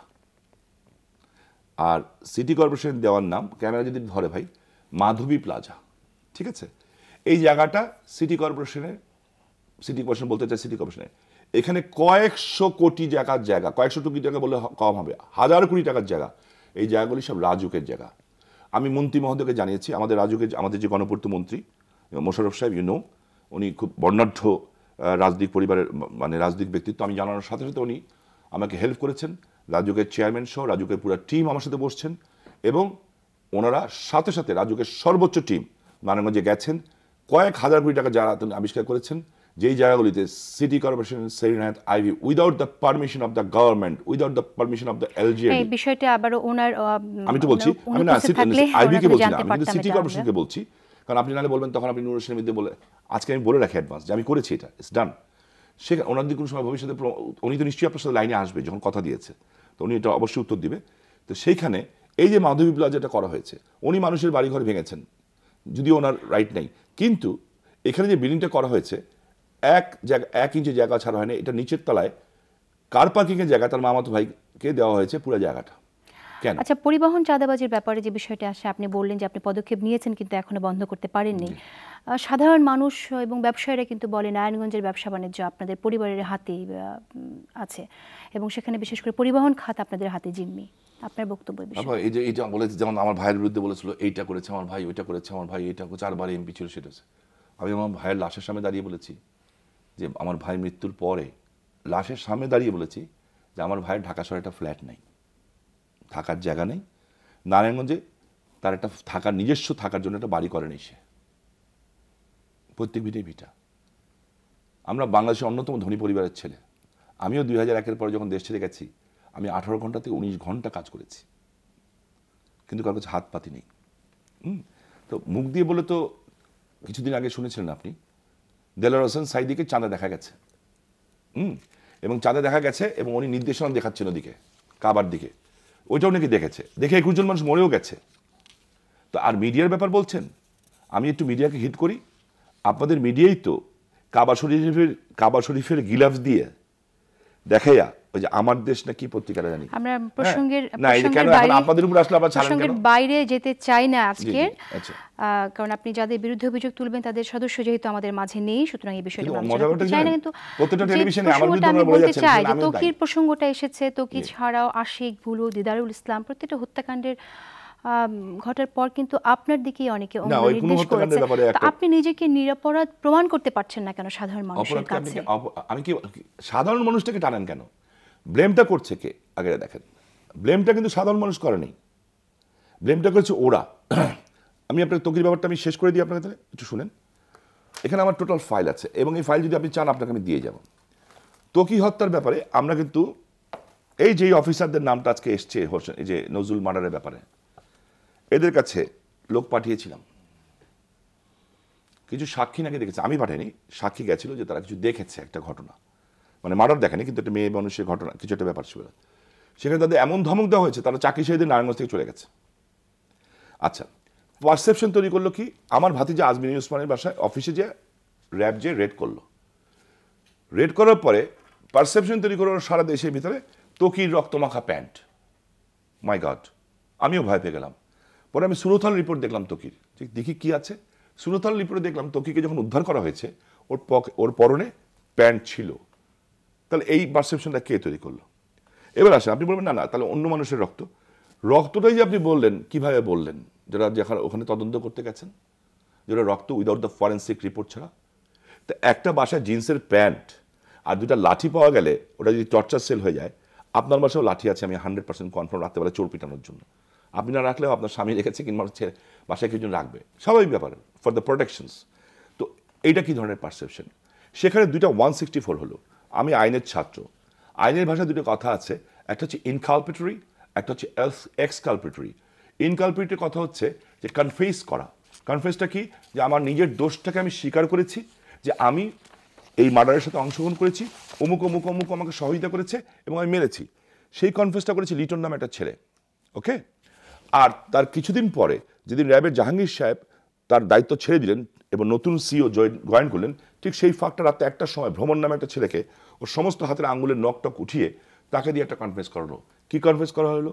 যে আমার ভাতিজা আজমির ওসমানের অফিসে সে যে দেখেছে, সিসিটিভির মধ্যে দেখেছে, খেয়াল করেন কিন্তু সিসিটিভির মধ্যে দেখেছে যে একটা ছেলেকে মারা হচ্ছে। সেই ছেলেকে তখন সে জানে না, তাকে মারা হচ্ছে, 10 জনে মিলে মারছে একটা ছেলেকে। আচ্ছা, মারলো, 10 জনে মিলে মারার পরে কি করলো? তাকে একটা বস্তায় বাঁধলো, বস্তায় মেরে ওকে গান পয়েন্টে বলা হলো ভ্রমণকে যে তুমি এটা নদীতে ফেলে দিয়ে আসো।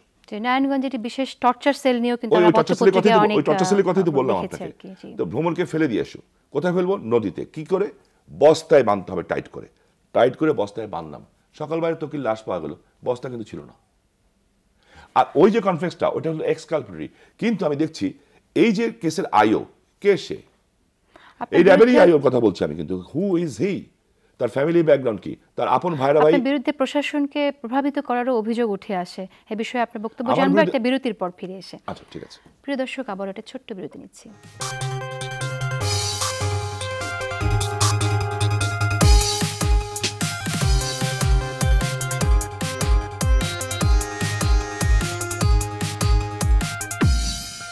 প্রিয় দর্শক, আপনারা দেখছেন 24 ঘন্টা যমুনা টেলিভিশনে। আমাদের আজকের বিষয় আফটার ম্যাথ, নারায়ণগঞ্জ। বিরতিতে যাওয়ার আগে আপনার কাছে আপনার মন্তব্য জানতে চাইছিলাম। আপনার বিরুদ্ধে অভিযোগ আছে আপনি প্রশাসনকে প্রভাবিত করেন এবং প্রশাসনকে প্রভাবিত করে সেরিনা হায়াৎ আইভীর পরিবারকেও আপনি একটি পারভেজ হত্যার সাথে জড়িত করেছেন। আপনার বক্তব্য? এক নম্বর হচ্ছে যে পারভেজ হত্যার সাথে জড়িত, পারভেজ হত্যা হয়নি, গুম হয়েছে, সাথে আল্লাহ মাফ করুক যদি এখনো পাওয়া যায়। তো পারভেজ গ্রুমের সাথে যে মামলাটা হয়েছে এটা আমি করিনি, ওটা পারভেজের বউ ওয়াইফ সোহানা করেছে এবং কাউকে কিন্তু পুলিশ গ্রেপ্তার করেনি। তারপরে নোবডি এলস, একমাত্র সুফিয়ান ছাড়া কেউকে পুলিশ গ্রেপ্তার করে নেই, মিনিমাম জিজ্ঞাসাবাদও পুলিশ করে নেই। কিন্তু পারভেজের স্ত্রী তো এখানে উনি প্রশাসনের গাড়ি দেখেছেন এরকম কথাও উনি বলেছেন। এটা তো নজরুলের পরিবারও বলেছে গাড়ি দেখেছেন। গাড়ি তো ওখানে ছিল, প্রশাসনের গাড়িও ছিল, ঘটনা কিন্তু একই, এটার ওইটা। গাড়ি প্রশাসনের ছিল, সামনের গাড়িতে যাদের নাম দেওয়া হয়েছে তারা ছিল। কারণ ঘটনার সাথে সাথে 5 মিনিটে আপনি সব জানতে পারবেন না, পরে পারিপার্শ্বিক লোকের সাথে কথা বলে জানা যায়। সেখানে সন্দেহজনকভাবে সোহানা এবং যারা এটাকে তদন্ত করেছে তারা জেনে কিছু নাম দিয়েছে। নাম দেওয়ার পরে তো পুলিশের দায়িত্ব হচ্ছে, একটা মেয়ে রেজওয়ানা ম্যাডামের হাজবেন্ড এবি সিদ্দিকী গায়েব হয়ে গেলেন, বাংলাদেশে কোথাও জিজ্ঞাসাবাদের অভাব হলো না। সোহানা কি মানুষ না? সে যদি তার স্বামীকে না পায় তার কি কান্না আসে না? পারভেজ না ফিরলে কি ওর মার মুখে কান্না আসে না? পারভেজ না ফিরলে কি ওর ছেলে গল্পের ওর বাবার কোলে যেতে ইচ্ছা করে না? তাহলে কেন কাউকে জিজ্ঞাসাবাদ করা হলো না? Nobody else. তারা কোর্টে জামিন নিতে গেছে, মাননীয় আদালত বুঝতে পেরেছেন হয়তোবা তারা জামিন দেন নাই, কাউকে কিন্তু অ্যারেস্ট করা হয়নি, মামলাও আমি করিনি। এগুলো এক। আচ্ছা, আমরা আপনি দুইটা প্রশ্ন করেছেন প্রশাসনকে প্রভাবিত করার। প্রশাসনকে যদি আমি প্রভাবিত করতাম, মেম্বার অফ পার্লামেন্ট হিসাবে আমি জিডি করার পরেও আমার গানম্যান তো দূরের কথা, নোবডি আস্কড মি। তো প্রশাসন তো দেখি আইভিকে ফুল সিকিউরিটি দিচ্ছে। দেখি সেলিনা হায়াত আইভি কি বলেন, একটু শুনে আসি ওনার একটা মন্তব্য। এর আগে উনি কি এসছেন? না, এর আগে করা একটা মন্তব্য এখন আসছেন না। আমি এটা বলবো কারণ এটা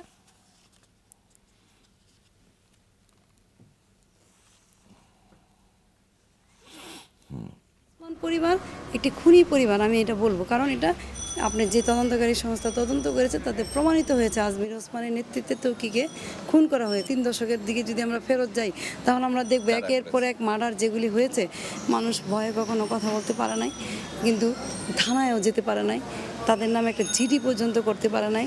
কিন্তু নারায়ণগঞ্জের আকাশ বাতাস সব মানুষ বলতে পারবে, আপনার এই শহরের একটা লতা পাতাও বলতে পারবে যে কারা এই কাজগুলি করেছে। প্রচণ্ডভাবে আমি শঙ্কিত নারায়ণগঞ্জবাসীকে নিয়ে, নারায়ণগঞ্জের মানুষকে নিয়ে, যারা তার অন্যায় কর্মকাণ্ডের প্রতিবাদ করছে তাদেরকে নিয়ে আমি শঙ্কিত। এবং দৃষ্টান্তমূলক শাস্তি কি কোনোটার হয়েছে? প্রতিটার ব্যাপারেই আপনার ধামাচাপা দেওয়া হয়েছে, মিথ্যা কথা বলা হয়েছে, প্রশাসনকে ব্যবহার করা হয়েছে, রাজনৈতিক প্রভাব বিস্তার করা হয়েছে, সব কিছু মিলিয়ে আজকে একটা এই পর্যায়ে এসে দাঁড়িয়েছে। আমাদের রিপোর্টার মহসিনুল হাকিমের নেওয়া সাক্ষাৎকারের আংশিক শুনলাম আমরা। এই রিপোর্টটা কি এখন নিল? না, এটা আগে নেওয়া রিপোর্টের আংশিক। আসলে আপনারা খুব নিরপেক্ষ, অন্য টেলিভিশন চ্যানেলগুলো দেখলাম না, কিন্তু আমি আশা করেছিলাম যে আমি জানতাম, আপনারা আমাকে বলেছিলেন সেলিনা হায়াত আইভি থাকবেন, এটা আমি প্রিপারেশন নিয়ে এসেছিলাম যে কিছু প্রশ্ন ওনার কাছে আমি করবো আজকে জনগণকে সাক্ষী রেখে। আপনি যখন আমি সেলিনা হায়াত আইভির ব্যাপারে কোনো কথা বলতে যাচ্ছি, আপনি তখন বলছেন উনি এখানে উপস্থিত নাই, এই কথাটা না বলার জন্য। এটা কিন্তু নিয়ম, উপস্থিত না থাকলে বলা উচিত না। কিন্তু দেখেন, উনি কিন্তু ওইখানে বললেন ওসমান পরিবার একটি খুনি পরিবার, সেখানে কিন্তু ওখানে যে অ্যাঙ্কর ছিলেন উনি কিন্তু বাধা দেন নাই, ওটাকে প্রচার করেছেন টেলিভিশনে। প্রবলেমটা এইখানটা। আপনার অ্যাকুইজিশনগুলো প্রচার করা হচ্ছে টেলিভিশনে? না, আমি এটা বলছি না, করেছেন। আমি আশা করেছিলাম যে উনি যখন নিশ্চয়ই আপনাদের কথা দিয়েছেন আজকে এখানে থাকবেন, ওনার থাকা উচিত ছিল, এবং না থাকতে পারলেও ফোনে বলা উচিত ছিল যে আমি এই কারণে থাকতে, অসুখ বিসুখ হতে পারে, অনেক কিছু হতে পারে। শাহাদিন মাহমুদ সাহেব থাকা উচিত ছিল ইসলাম, ওনার কাছে আমি আইনের ব্যাখ্যাটা চেতাম। উনি লার্নেড লয়ার, রেসপেক্টেবল লয়ার, আমি ওনাকে চেতাম। দর্শকদের জানিয়ে রাখি, প্রিয় দর্শক, আমাদের সাথে অংশগ্রহণ, আমাদের অনুষ্ঠানে অংশগ্রহণ করার কথা ছিল ডক্টর শাহাদিন মালিকের। অনুষ্ঠানের শুরুতেই তিনি অসুস্থতার কথা জানিয়ে তিনি চলে গেছেন, এবং সেলিনা হায়াত আইভির বাসায় এখনও আমাদের প্রতিনিধি আছেন, তার মোবাইলটা এখনও পর্যন্ত বন্ধ পাওয়া যাচ্ছে। জি, আচ্ছা, তাহলে আইভি যেহেতু খুনি খুনি বলে ফেলেছে, তাহলে দিয়ে একটা কথা বলি, খারাপভাবে বলবো না, খুব ভদ্রভাবে বলবো। সেলিনা হায়াত আইভি বলেন আমি খুনি পরিবার, উনি এটা বলতেন অ্যাজ পার ল, যদি কোনো সভ্যদেশ হতো তাহলে ওনার বিরুদ্ধে কেস হতো। আমি মানহানি করেছি। কোথায় খুন করেছি আমরা? প্রমাণ কোথায় হয়েছে?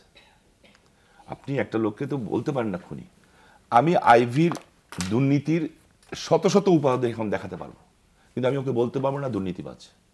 আমি বলতে পারি না। কেন বলতে পারি না? যেহেতু দুর্নীতি প্রমাণ হয়নি। আমি বলবো যে আমার কাছে মনে হচ্ছে এটা দুর্নীতি হতে পারে, you can go to the courts, উনি যেতে পারেন। এইটা হচ্ছে একটা ভদ্রলোকের পরিচয়। আমি যদি প্রশ্ন করি যে ওনার পরিবার, ওনার বাবা একজন ড্রাইভার ছিলেন, লাঠি খেলা দেখাতেন, আমার বাবা তাকে পিক করে নিয়ে এসছেন, ওনারা এত পয়সার মালিক কোত্থেকে হলেন? আমি আপনাকে চ্যালেঞ্জ দিয়ে বলছি যে উনি যেই বাসায় থাকেন, যে ভিটা বাড়িতে, উনি আমাদেরকে ভূমিদস্যু বলেন। এই প্রসঙ্গে আজ আমরা কথা বলতে চাইছি না, তাহলে ওনারটা শুনলেন কেন, শুনলেন কেন? আমরা একটা সেকেন্ড এটা শেষ করে দিয়ে যাচ্ছি। যদি উনি যদি কোনো সময় আসেন তাহলে এটা জিজ্ঞেস করবেন, যেই ভিটা বাড়িটাতে উনি থাকেন ওই জায়গাটাতেও মানুষের জায়গা দখল করে আছেন, যেটা মামলা কোর্টে গেছে। শুধু এটুকু বললাম, এর বেশি বললাম না। সো নীতিবাক্য তারাই বলতে পারে। এবং আমি আপনার টেলিভিশনের মাধ্যমে ওপেন ডিসকাশনে প্রেস কনফারেন্স করে যেখানে ও বলতে চায়, বিএনপি, জামাত অ্যান্ড আইভিরা যেখানে কথা বলতে চায় আমি কথা বলবো। এবং আমার বিরুদ্ধে যদি কোনো স্পেসিফিক, এই যে যেটা বলেছে নারায়ণগঞ্জের আকাশ বাতাস জানে, আকাশ বাতাস কোনো সময় জানে না, এটা হলো দেলোয়ার হোসেন সাইদি মার্কার কথা, চাঁদে সাইদি দেখা যায়। আচ্ছা, আপনি বলেছেন প্যানেল মেয়র নজরুলকে এর আগেও একবার উঠিয়ে নিয়ে যাওয়া হয়েছিল, ইকবাল নামে একজন উঠিয়ে নিয়ে গিয়েছিলেন, সেখানেও আপনি বলেছেন প্রশাসনের একজন জড়িত ছিল। গিয়াসউদ্দিনের ক্যাডার ছিল। এটা খুলে বলবেন কি ব্যাপারটা? গিয়াসউদ্দিনের মেইন ক্যাডার হচ্ছে ইকবাল। সে একজন সন্ত্রাসী, সে বিএনপির সময় কোটি কোটি টাকা মালিক হয়ে গেছে, and he is most powerful man. কোনো একটা ইয়েতে র্যাবের ওখানে সেনাবাহিনী অফিসার ছিল না, র্যাবের একজন পুলিশ অফিসার দিয়ে নজরুলকে ধরে নিয়ে যাওয়া হয়, ঠিক যেদিন নমিনেশন পেপার সাবমিট করবে তার আগ দিন। আল্লাহর রহমত, সেই সময় আমি মাননীয় প্রধানমন্ত্রীর কার্যালয়ে ছিলাম। নজরুল যদি তখন ফর্ম ফিল আপ করতে না পারে তাহলে ওর পক্ষে নির্বাচন করা সম্ভব না, ইকবাল অটোমেটিক হয়ে যাবে। মজা বারে দেখেন, নজরুল কিন্তু আওয়ামী লীগের প্রার্থী, আর ওই প্রার্থী হলো বিএনপির প্রার্থী। সেখানে অবভিয়াসলি তাহলে নজরুল নামে কোনো মামলা ছিল না, কিচ্ছু ছিল না, তাহলে গ্রেপ্তার করা হলো কেন? এবং যিনি করালেন এখানে তার ছবিটা আছে, যদি ক্যামেরা ধরেন, আমি সব ডকুমেন্টারি কথা বলি। এটার নাম হলো, এই ভদ্রলোকের নাম হলো গিয়াসউদ্দিন। এবং হোসেন আর নজরুলের এই গন্ডগোলের পরে নজরুল মারা যাওয়ার 5 দিনের মাথায় এই গিয়াসউদ্দিন বিএনপির এমপি, এক্স এমপি, উনি যা কিন্তু মার্কেট দখল করেছেন। এবং দেখা যাচ্ছে পরে কোনো মামলা হয়েছে, হ্যাঁ এটা নিয়ে কোনো মামলা হয়েছে জানি না আমি এখনো। এবং মামলা করবে কে? হোসেনের পরিবার থেকে মামলা করার কেউ নাই তো, সব তো ভাগছে। তো এখন মজা হচ্ছে এই গিয়াসউদ্দিনকে আবার দেখছি, গিয়াসউদ্দিন আবার আইভিকে না, এই যে ঘটনাটা যেটা বলছেন যে ইকবাল উঠে নিয়ে গিয়েছিল, এই ঘটনাকে কেন্দ্র করে কোনো মামলা হয়েছিল কিনা তখন? না, ইকবাল উঠে নিয়ে নেই, ইকবাল পিছনে ছিল, র্যাব দিয়ে ধরে নিয়ে গেছিল তখন। তো আপনি কি প্রশাসনের ঊর্ধ্বতন পর্যায়ে জানিয়েছেন যে এখানে? আমি তখন প্রধানমন্ত্রীর কার্যালয়ে ছিলাম, তখন জানানোর পরে তৎকালীন র্যাবের এডিজি সাহেবকে জানালাম, বিকজ তৎকালীন র্যাবের এডি ছিলেন, না তৎকালীন র্যাবের এডিজি ছিলেন মুজিব সাহেব, আর জিয়া সাহেব ছিলেন উইংসে, ওই যে ইন্টেলিজেন্স উইংসে। তো বোথ আর ভেরি অনেস্ট গাই। আমি ওনাদেরকে, ওনাদের নলেজ ছিল না। আমি বললাম যে এই একটা ঘটনা ঘটেছে, ও তো নমিনেশন সাবমিট করতে পারবে না। বলে কি হয়েছে? আমি বলি don't worry, will take necessary action. 5 মিনিটের মধ্যে ওকে ছেড়ে দেওয়া হয়েছিল। No matter what are the reasons, আপনি তো সংসদ সদস্য হিসেবে আপনার এলাকার শান্তি আনার দায়িত্ব, শান্তি রক্ষা করার দায়িত্ব আপনার। সেক্ষেত্রে আপনি কি মনে করেন না সংসদ সদস্য হিসেবে আপনি ব্যর্থ হচ্ছেন? ব্যর্থতা সফলতা বললে আমি মনে করবো আমার চেয়ে ব্যর্থ কেউ নেই। যেই নেতা, সংসদ সদস্য বাদ দেন, এটা তো আপেক্ষিক ব্যাপার, আজকে আছে কালকে নেই। যেই নেতা, তার সাথে তার কর্মীরা থাকার কারণে, তার আদরের কর্মীরা যারা তার জন্য কাজ করেছে সে দেখে সে আজকে নেতা হয়েছে, সেই কর্মীদেরকে বাঁচাতে পারে না, তার নেতাগিরি করা উচিত না। আপনি কি আমি শুধু রাজনীতিটা এখনো করি একটা কারণে, আমি কিছু করতে চাই আমার এলাকার মানুষের জন্য, আর আমি একজন মানুষকে খুব বেশি ভালোবাসি। আমি ওনার চেয়ে বড় দেশপ্রেমিক কাউকে দেখি নাই, আল্লাহ হিসাবে দেখি নাই, সেটা হলো আমার নেত্রী শেখ হাসিনা। যত কিছুই হোক, যত কষ্টই হোক না কেন, যেই কদিন উনি আছেন আমি রাজনীতি করব। রাজনীতি করে কিছু হতে হবে, কিছু পেতে হবে, এই মানসিকতা আমার ভিতরে নাই। তাহলে কি আপনি ব্যর্থতার দায় নিয়ে আগামীতে সরেও যেতে পারেন? আমি নেত্রী থাকা অবস্থা সংসদ সদস্য হিসেবে পদত্যাগ করতে পারেন? সংসদ সদস্যটা বড় কথা না বোন, বড় কথাটা কিন্তু রাজনীতিটা করা। আমার কথা হচ্ছে যেখানে ন্যায় দেখবো সেখানে কথা বলবো। কিন্তু আপনাদের রাজনীতি যেরকম আমরা দেখছি বিদ্বেষপূর্ণ, আপনারা তো একই এলাকায় আপনার মেয়রের বিরুদ্ধে আপনি বিদ্বেষ প্রকাশ করছেন, এবং তার দিক থেকেও আমরা অনেক অভিযোগ আমরা শুনছি। এর মধ্য দিয়ে সাধারণ মানুষ কিন্তু মনে করছে যে এত বড় ঘটনা ঘটে গেলে এই হত্যাকাণ্ডের সুষ্ঠু তদন্ত হবে না। আমি নিজেও মনে করছি। আমি প্লিজ বলবো, মেয়রের সাথে ও অনেক একটা ছোট লেভেলের ছোট মানুষ, মানে আমি অনেক, ও মেয়র, অনেক কিছু বড় বড় ব্যাপার, অনেক সুশীল লোকজন ওর সাথে কথাবার্তা বলেন, কোথা থেকে কি হচ্ছে, কে নাটক করছে, বুঝি সব কিছু। বাট আমি একটা কথা বলবো, বিষয়টাকে আপনার হালকাভাবে দেখেন না। আজকের এই রেকর্ডের টাইমটা আপনার হাতে লিখে রাখেন আপনি। আমি শামীম ওসমান আমার পলিটিক্স ম্যাথামেটিক্স থেকে বলছি, বাংলাদেশে সামনে কিছু ঘটানোর চেষ্টা হবে, এবং সেই হয়তো হবে জঙ্গিবাদের থেকে। নারায়ণগঞ্জ হবে তাদের মেন প্লেস। একটু ব্যাখ্যা করে বলবো, যদিও এটা বলাটা উচিত না। আপনি ঢাকা চিটাগং রোড দিয়ে জানতো নাকি? কাশপুর ব্রিজ ক্রস করার সময় দেখবেন আপনি হাতের বাম দিকটায় বেশ কিছু মাদ্রাসা হওয়াটা কিন্তু খারাপ না, আমি মাদ্রাসার বিরুদ্ধে না, আমি নিজে প্রচুর মাদ্রাসাকে সাহায্য করি, কিন্তু বেশ কিছু বড় বড় মাদ্রাসা হয়েছে। এলাকায় কোনো লোকালয় নাই। একটু আগে আপনি বলেছেন 5ই মে আপনি জঙ্গি দেখেছেন। একটু দেখেন না, কোনো লোকালয় নাই আপা, কোনো না, লোকালয় নাই। কিন্তু ওইখানে বিশাল বিশাল 10 তলা 12 তলা 13 তলা 9 তলা 7 তলা মাদ্রাসা। টাকাটা কোত্থেকে আসছে? সো কাশপুর ব্রিজটা কেন? এটা হলো টোটাল পূর্বাঞ্চলের ঢোকার রাস্তা। ইম্পর্টেন্ট কেন?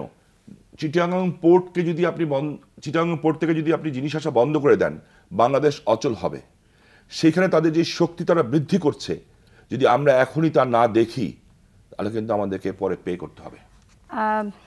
ফেসবুকে অনেকগুলো মন্তব্য এসেছে, যেমন একজন বলেছে, আপনি যদি সত্যি সন্ত্রাসী কর্মকাণ্ডের সাথে না জড়িয়ে থাকেন, তাহলে কেন নারায়ণগঞ্জের প্রতিটি বিতর্কিত হত্যাকাণ্ডের সাথে আপনার নাম যুক্ত হয়ে যায়?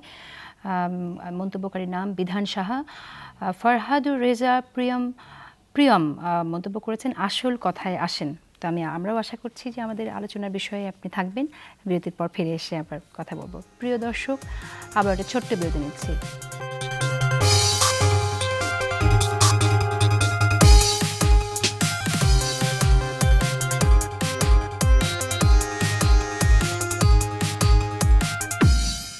প্রিয় দর্শক, আপনারা দেখছেন 24 ঘন্টা যমুনা টেলিভিশনে। দর্শক, আমাদের আজকের আলোচনার বিষয় আফটারম্যাথ নারায়ণগঞ্জ। প্রিয় দর্শক, যেমনটি আপনাদের আগেও জানিয়েছিলাম, সেরিনা হায়াৎ আইভীর বাসায় আমাদের প্রতিনিধি এখনও অবস্থান করছেন, কিন্তু তার মোবাইল ফোনটি এখনও পর্যন্ত বন্ধ পাওয়া যাচ্ছে। শামীম ওসমান, আপনার কাছে জানতে চাই যে আপনি নিশ্চয়ই জানেন নূর হোসেনকে 11টি আগ্নেয়াস্ত্র লাইসেন্স দেওয়া হয়েছিল। তো যার বিরুদ্ধে এত সন্ত্রাসী কার্যকলাপের অভিযোগ আছে, তাকে এতগুলো আগ্নেয়াস্ত্র লাইসেন্স দেওয়াকে আপনি কিভাবে দেখেন? ঠিক হয়েছে বলে মনে করেন কিনা? কয়টা দেওয়া হচ্ছে আমি ঠিক জানি না, কিন্তু 11টা আপনি বলছেন 11টি। নূর হোসেন তার ঘনিষ্ঠ 7জনকে, একজনকে তো 11টা, গত 2 বছরে 11টি আগ্নেয়াস্ত্র লাইসেন্স দেওয়া হয় নূর হোসেন এবং তার ঘনিষ্ঠ কয়েকজন ব্যক্তি সহ। আচ্ছা, সবাইকে মিলে। হ্যাঁ, না এখন যদি ওরা, এটা তো কয়েকটা ডিপার্টমেন্ট লাগে ক্লিয়ারেন্স করতে, একদম আপ টু হোম মিনিস্ট্রি পর্যন্ত যায়। সেটা যারা দিয়েছেন তাদেরকে জিজ্ঞাসা করতে হবে যে তারা কিসের উপর ভিত্তি করে দেখে দিয়েছেন। কারণ আমি জানি না যে কারা কারা পেয়েছেন। এমন 11টি লাইসেন্স হতে পারে যদি ওর বউয়ের নামে থাকে 2টা লাইসেন্স, তোর বউ তো সন্দেশ করে না, তাই না? এখন কিভাবে লাইসেন্স নিয়েছে, যেহেতু স্পেসিফিক নামগুলি জানি না, তা একটা কমেন্ট করতে চাই না। তবে দায়িত্বশীল হিসাবে এটুকু বলতে চাই, তদন্ত করা উচিত। যদি প্রপার লোকের কাছে প্রপার অস্ত্র না থাকে, এখনও সময় দেরি হয়নি, সেটা ক্যান্সেল করা উচিত, এটুকু বলবো। তো আপনার এলাকায় এরকম সন্ত্রাসী কর্মকাণ্ড সবসময় হচ্ছে, এবং সন্ত্রাসীদের হাতে এভাবে অস্ত্র যদি চলে আসে কখনো, যাদের বিরুদ্ধে অভিযোগ আছে সন্ত্রাসের, তো সেটা তো একটু মনিটরিংয়ের দায়িত্ব আপনার উপরেও বর্তায় যখন আইন শৃঙ্খলা পরিস্থিতি এত অবনতি হয়। আমাদেরকে আসলে আপনারা যতটুকু মনে করেন আমরা আসলে ততটুকু পাওয়ারফুল না, এখানে আমাদেরকে জানাবে কে? আপনি তো বলছেন আপনার প্রশাসন লাগবে না, আপনার লোকজন লাগবে না, যেটা রাস্তায়। আমি দেখেন, একটা সরকারি দল থাকলে এক ধরনের ভূমিকা থাকে, বিরোধী দল থাকলে এক ভূমিকা থাকে। বিরোধী দল থাকা অবস্থা যদি আজকে নজরুলের অবস্থা হতো, তাহলে আমরা রাস্তায় নামতাম এবং সেই নামাটা অনেক শক্তিশালীভাবেই নামতাম। আর আমি সরকারি দল যেহেতু এবং এমপি, ল মেকার্স, আমার দায়িত্ববোধটা অনেক বেশি। আমি আপনাকে কিন্তু অনেক প্রশ্নের উত্তর সহজে দিয়ে দিতে পারি, কারণ ঘটনা দিনের বেলা ঘটেছে, অনেক কিছু দেখেছেন, অনেক কিছু শুনেছেন, আমাকে জানিয়েছেন। তো সমস্যা হচ্ছে আমি তো একটা সাধারণ মানুষ না। সাধারণ মানুষ না দেখেই আপনি আমাকে এখানে চেয়ারটাতে বসানোর জন্য সুযোগ করে দিয়েছেন। আল্লাহ সুবহানাহু ওয়া তাআলা আমাকে একটা সম্মান দিয়েছেন। আমার নেত্রীর ওসিলায় আমি একটা মেম্বার অফ পার্লামেন্ট হয়েছি, জনগণ আমাকে সুযোগ দিয়েছেন। তাই আমার প্রতিটা কথাই মেপে বলা উচিত। আমি এমন কোনো কথা বলতে চাই না যে এই কথাটা বিতর্ক সৃষ্টি করে কিংবা তদন্তকে বিঘ্নিত করে। কোনো ঘটার আগেই আমি কাউকে দায়ী করে দিতে চাই না, আমি কোনো পারসেপশন তৈরি করতে চাই না।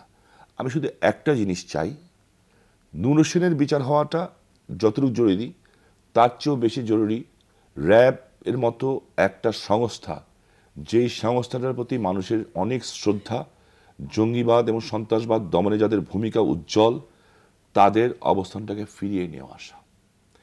কারণ এটা যদি খুব দ্রুত গতিতে না করা যায়, 2-1টা খারাপ মানুষের জন্য যদি এই ধরনের আইন শৃঙ্খলা বাহিনীর জনগণের মধ্যে যে আস্থা সেটা নষ্ট হয়ে যায়, ঠিক সেই মুহূর্তে কিন্তু যারা দেশকে ক্ষতিগ্রস্ত করতে চায়, যারা কোরআন শরীফ পড়িয়েছিল, যারা মসজিদ পড়িয়েছিল, তারা সুযোগ নেবে। আমি বলে দিচ্ছি আপনাকে। এখন তো আমরা দেখছি যে পুলিশ নূর হোসেনের বাসায় গেছে এবং কিছু পদক্ষেপ আমরা দেখছি। আপনি কি মনে করছেন যে সুষ্ঠু তদন্ত হবে? আমরা তো দেখছি যে নজরুল স্ত্রী অলরেডি অভিযোগ করেছেন, লোক দেখানো অভিযান তিনি বলেছেন। আমি যেটা মনে করি, আমি তদন্তকে তখনই সাকসেস মনে করি যখন তদন্তের রেজাল্ট পাবো, তার আগে না। কিন্তু তদন্তকে সফল করার জন্য আপনি কি পদক্ষেপ নেবেন? তদন্ত কি করছেন আমাকে তো তারা ওয়াকিবহাল করছেন না। আমি একটা সিডি দিয়েছি, যে সিডিতে মানুষ মেরে ফেলার কথা বলা হয়েছে। দুইজন, আবার একটু কথাটা বলতে চাইনি, আপনার কথা পরিপ্রেক্ষিতে বলছি। 2 জন মেম্বার অফ পার্লামেন্টকে মেরে ফেলার কথা হয়েছে, টাকা পয়সার লেনদেনের কথা বলা হয়েছে, শেখ হাসিনার নাম শুদ্ধ উচ্চারণ করা হয়েছে। সিডিটা দিয়েছি কালকে দুপুরে, কই আসামি তো এখন অ্যারেস্ট হয়নি। আসামি না তারা, তাদেরকে জিজ্ঞাসাবাদ করবে যে কেন বলেছো, কোথায় বলেছো, কেন বলেছো, এই কথা কোত্থেকে আসলো। এটা তো নজরুল প্যানেল মেয়রের যখন উনি অপহরণ হয়ে যান তখনও তো যে আসামির কথা তার পরিবারের পক্ষ থেকে বলা হয়েছে, তারপরও আমরা তাকেও প্রধান আসামিকে আমরা গ্রেফতার হতে দেখিনি এবং এখন জানতে পাচ্ছি যে উনি পাওয়া যাচ্ছে না। ফেসবুকে কিছু মন্তব্য আছে, আমি কয়েকটি আপনাকে পড়ে শোনাচ্ছি। একটি মন্তব্য যেটা বললাম, বিধান সাহা বলেছেন, আপনি যদি সত্যি সন্ত্রাসী কর্মকাণ্ডের সাথে না জড়িয়ে থাকেন তাহলে কেন নারায়ণগঞ্জের প্রতিটি বিতর্কিত হত্যাকাণ্ডের সাথে আপনার নাম যুক্ত হয়ে যায়? যেমন এটা উত্তর দেবো এক কথা দিই, যেমন 16 জুন 2001-এ, জি, বিধান রায়ের কাছে আমি থ্যাংক ইউ ভেরি মাচ, কারণ প্রশ্ন যদি নেগেটিভ না হয় তাহলে পজিটিভ উত্তর দেওয়া যায় না। আমি ওনার কাছে সম্মানের সাথে জানাচ্ছি, 2001-এর 16 জুন আমার উপরে বম ব্লাস্টের পরে, আমার 20 জন লোক মারা যাওয়ার পরেও এই অপপ্রচারের কারণে তার পরবর্তী সরকার এই মামলা আমার উপরেই চাপিয়েছিলেন। বোমা হামলা তো আরো অনেক রাজনীতিবিদের উপর হয়েছে, কিন্তু তাদের বিরুদ্ধে তো এরকম অভিযোগ আসে না। আরো মন্তব্য করে শোনাচ্ছি, নির্মমের সন্ত্রাসবাদের ধারাবাহিকতায় সংসদ সদস্য হিসেবে নিজেকে এখন কতটুকু সফল মনে করেন? যেটা আপনি প্রশ্ন করেছেন। নক ফয়সাল বলছেন, সরকার এখন চুপ কেন? এটা আপনি সরকারের প্রতিনিধি হিসেবে আপনি বলতে পারেন।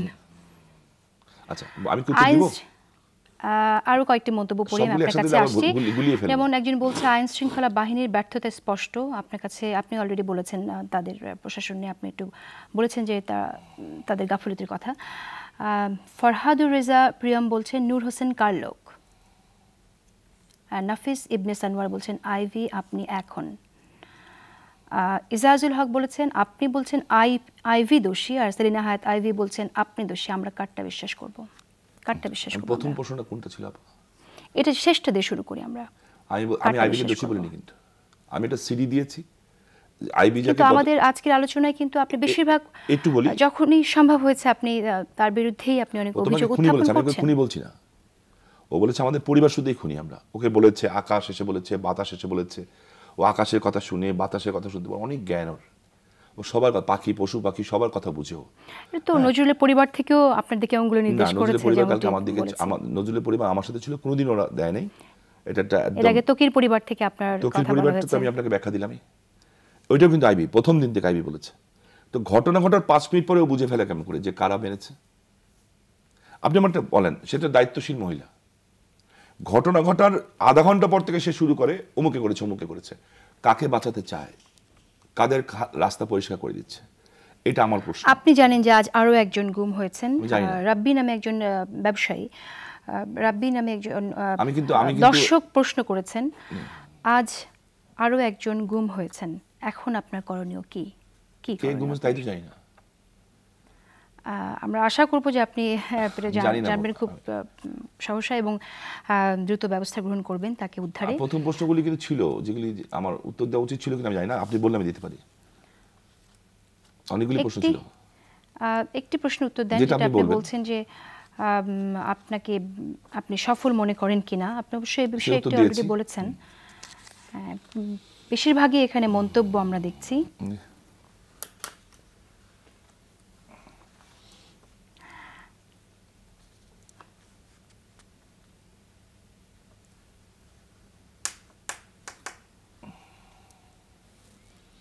আমরা যে কোনো একটা বিষয়ে আলোচনায় থাকি। ফারিয়া আক্তার তিনি মন্তব্য করেছেন, খুব ভালো মানুষ সাজা হচ্ছে। হানিকা ইসলাম তিনি মন্তব্য করেছেন, কে হত্যাকারী তাকে জরুরিভাবে শনাক্ত করা জরুরি। তো হত্যাকারীকে শনাক্ত করা এবং তদন্ত, সেক্ষেত্রে আপনি কতটুকু আশাবাদী যে এটা খুব দ্রুত বিচার হবে? আমি 100% আশাবাদী এই কারণে, আমি যখন এটা মাননীয় প্রধানমন্ত্রীকে জানিয়েছি, উনি আমাকে একটা কথা বলেছেন শুধু, যে শামীম, উনি আমার সামনে না অনেকের সামনে বলেছেন যে নিজের স্বজন হারানো যে কত কষ্টের, সেটা শেখ হাসিনার চেয়ে কেউ বেশি বুঝে না। আমার মা, আমার বাবা, আমার ভাই, আমি সবাইকে হারিয়েছি। যে কেউ জড়িত থাক না কেন, হোক সে দলের নেতা, হোক সে প্রশাসনের লোক, what ever it is, I want the result. এটা বাংলাদেশের প্রধানমন্ত্রী এখানে একজন দর্শক তিনি মন্তব্য করেছেন, শামীম ওসমান, আপনি 7 জন ব্যক্তির হত্যাকাণ্ডের গডফাদারদের বিচার নিজ হাতে কিভাবে করতে চাচ্ছেন, একটু বুঝিয়ে বলবেন? বুঝিয়ে বলতে পারি। আমি বিচার করতে বলিনি, আমি বলেছি যদি প্রকৃত অপরাধীদের বিরুদ্ধে ব্যবস্থা না নেওয়া হয়, তাহলে জনগণ, সকল ক্ষমতার উৎস হচ্ছে জনগণ।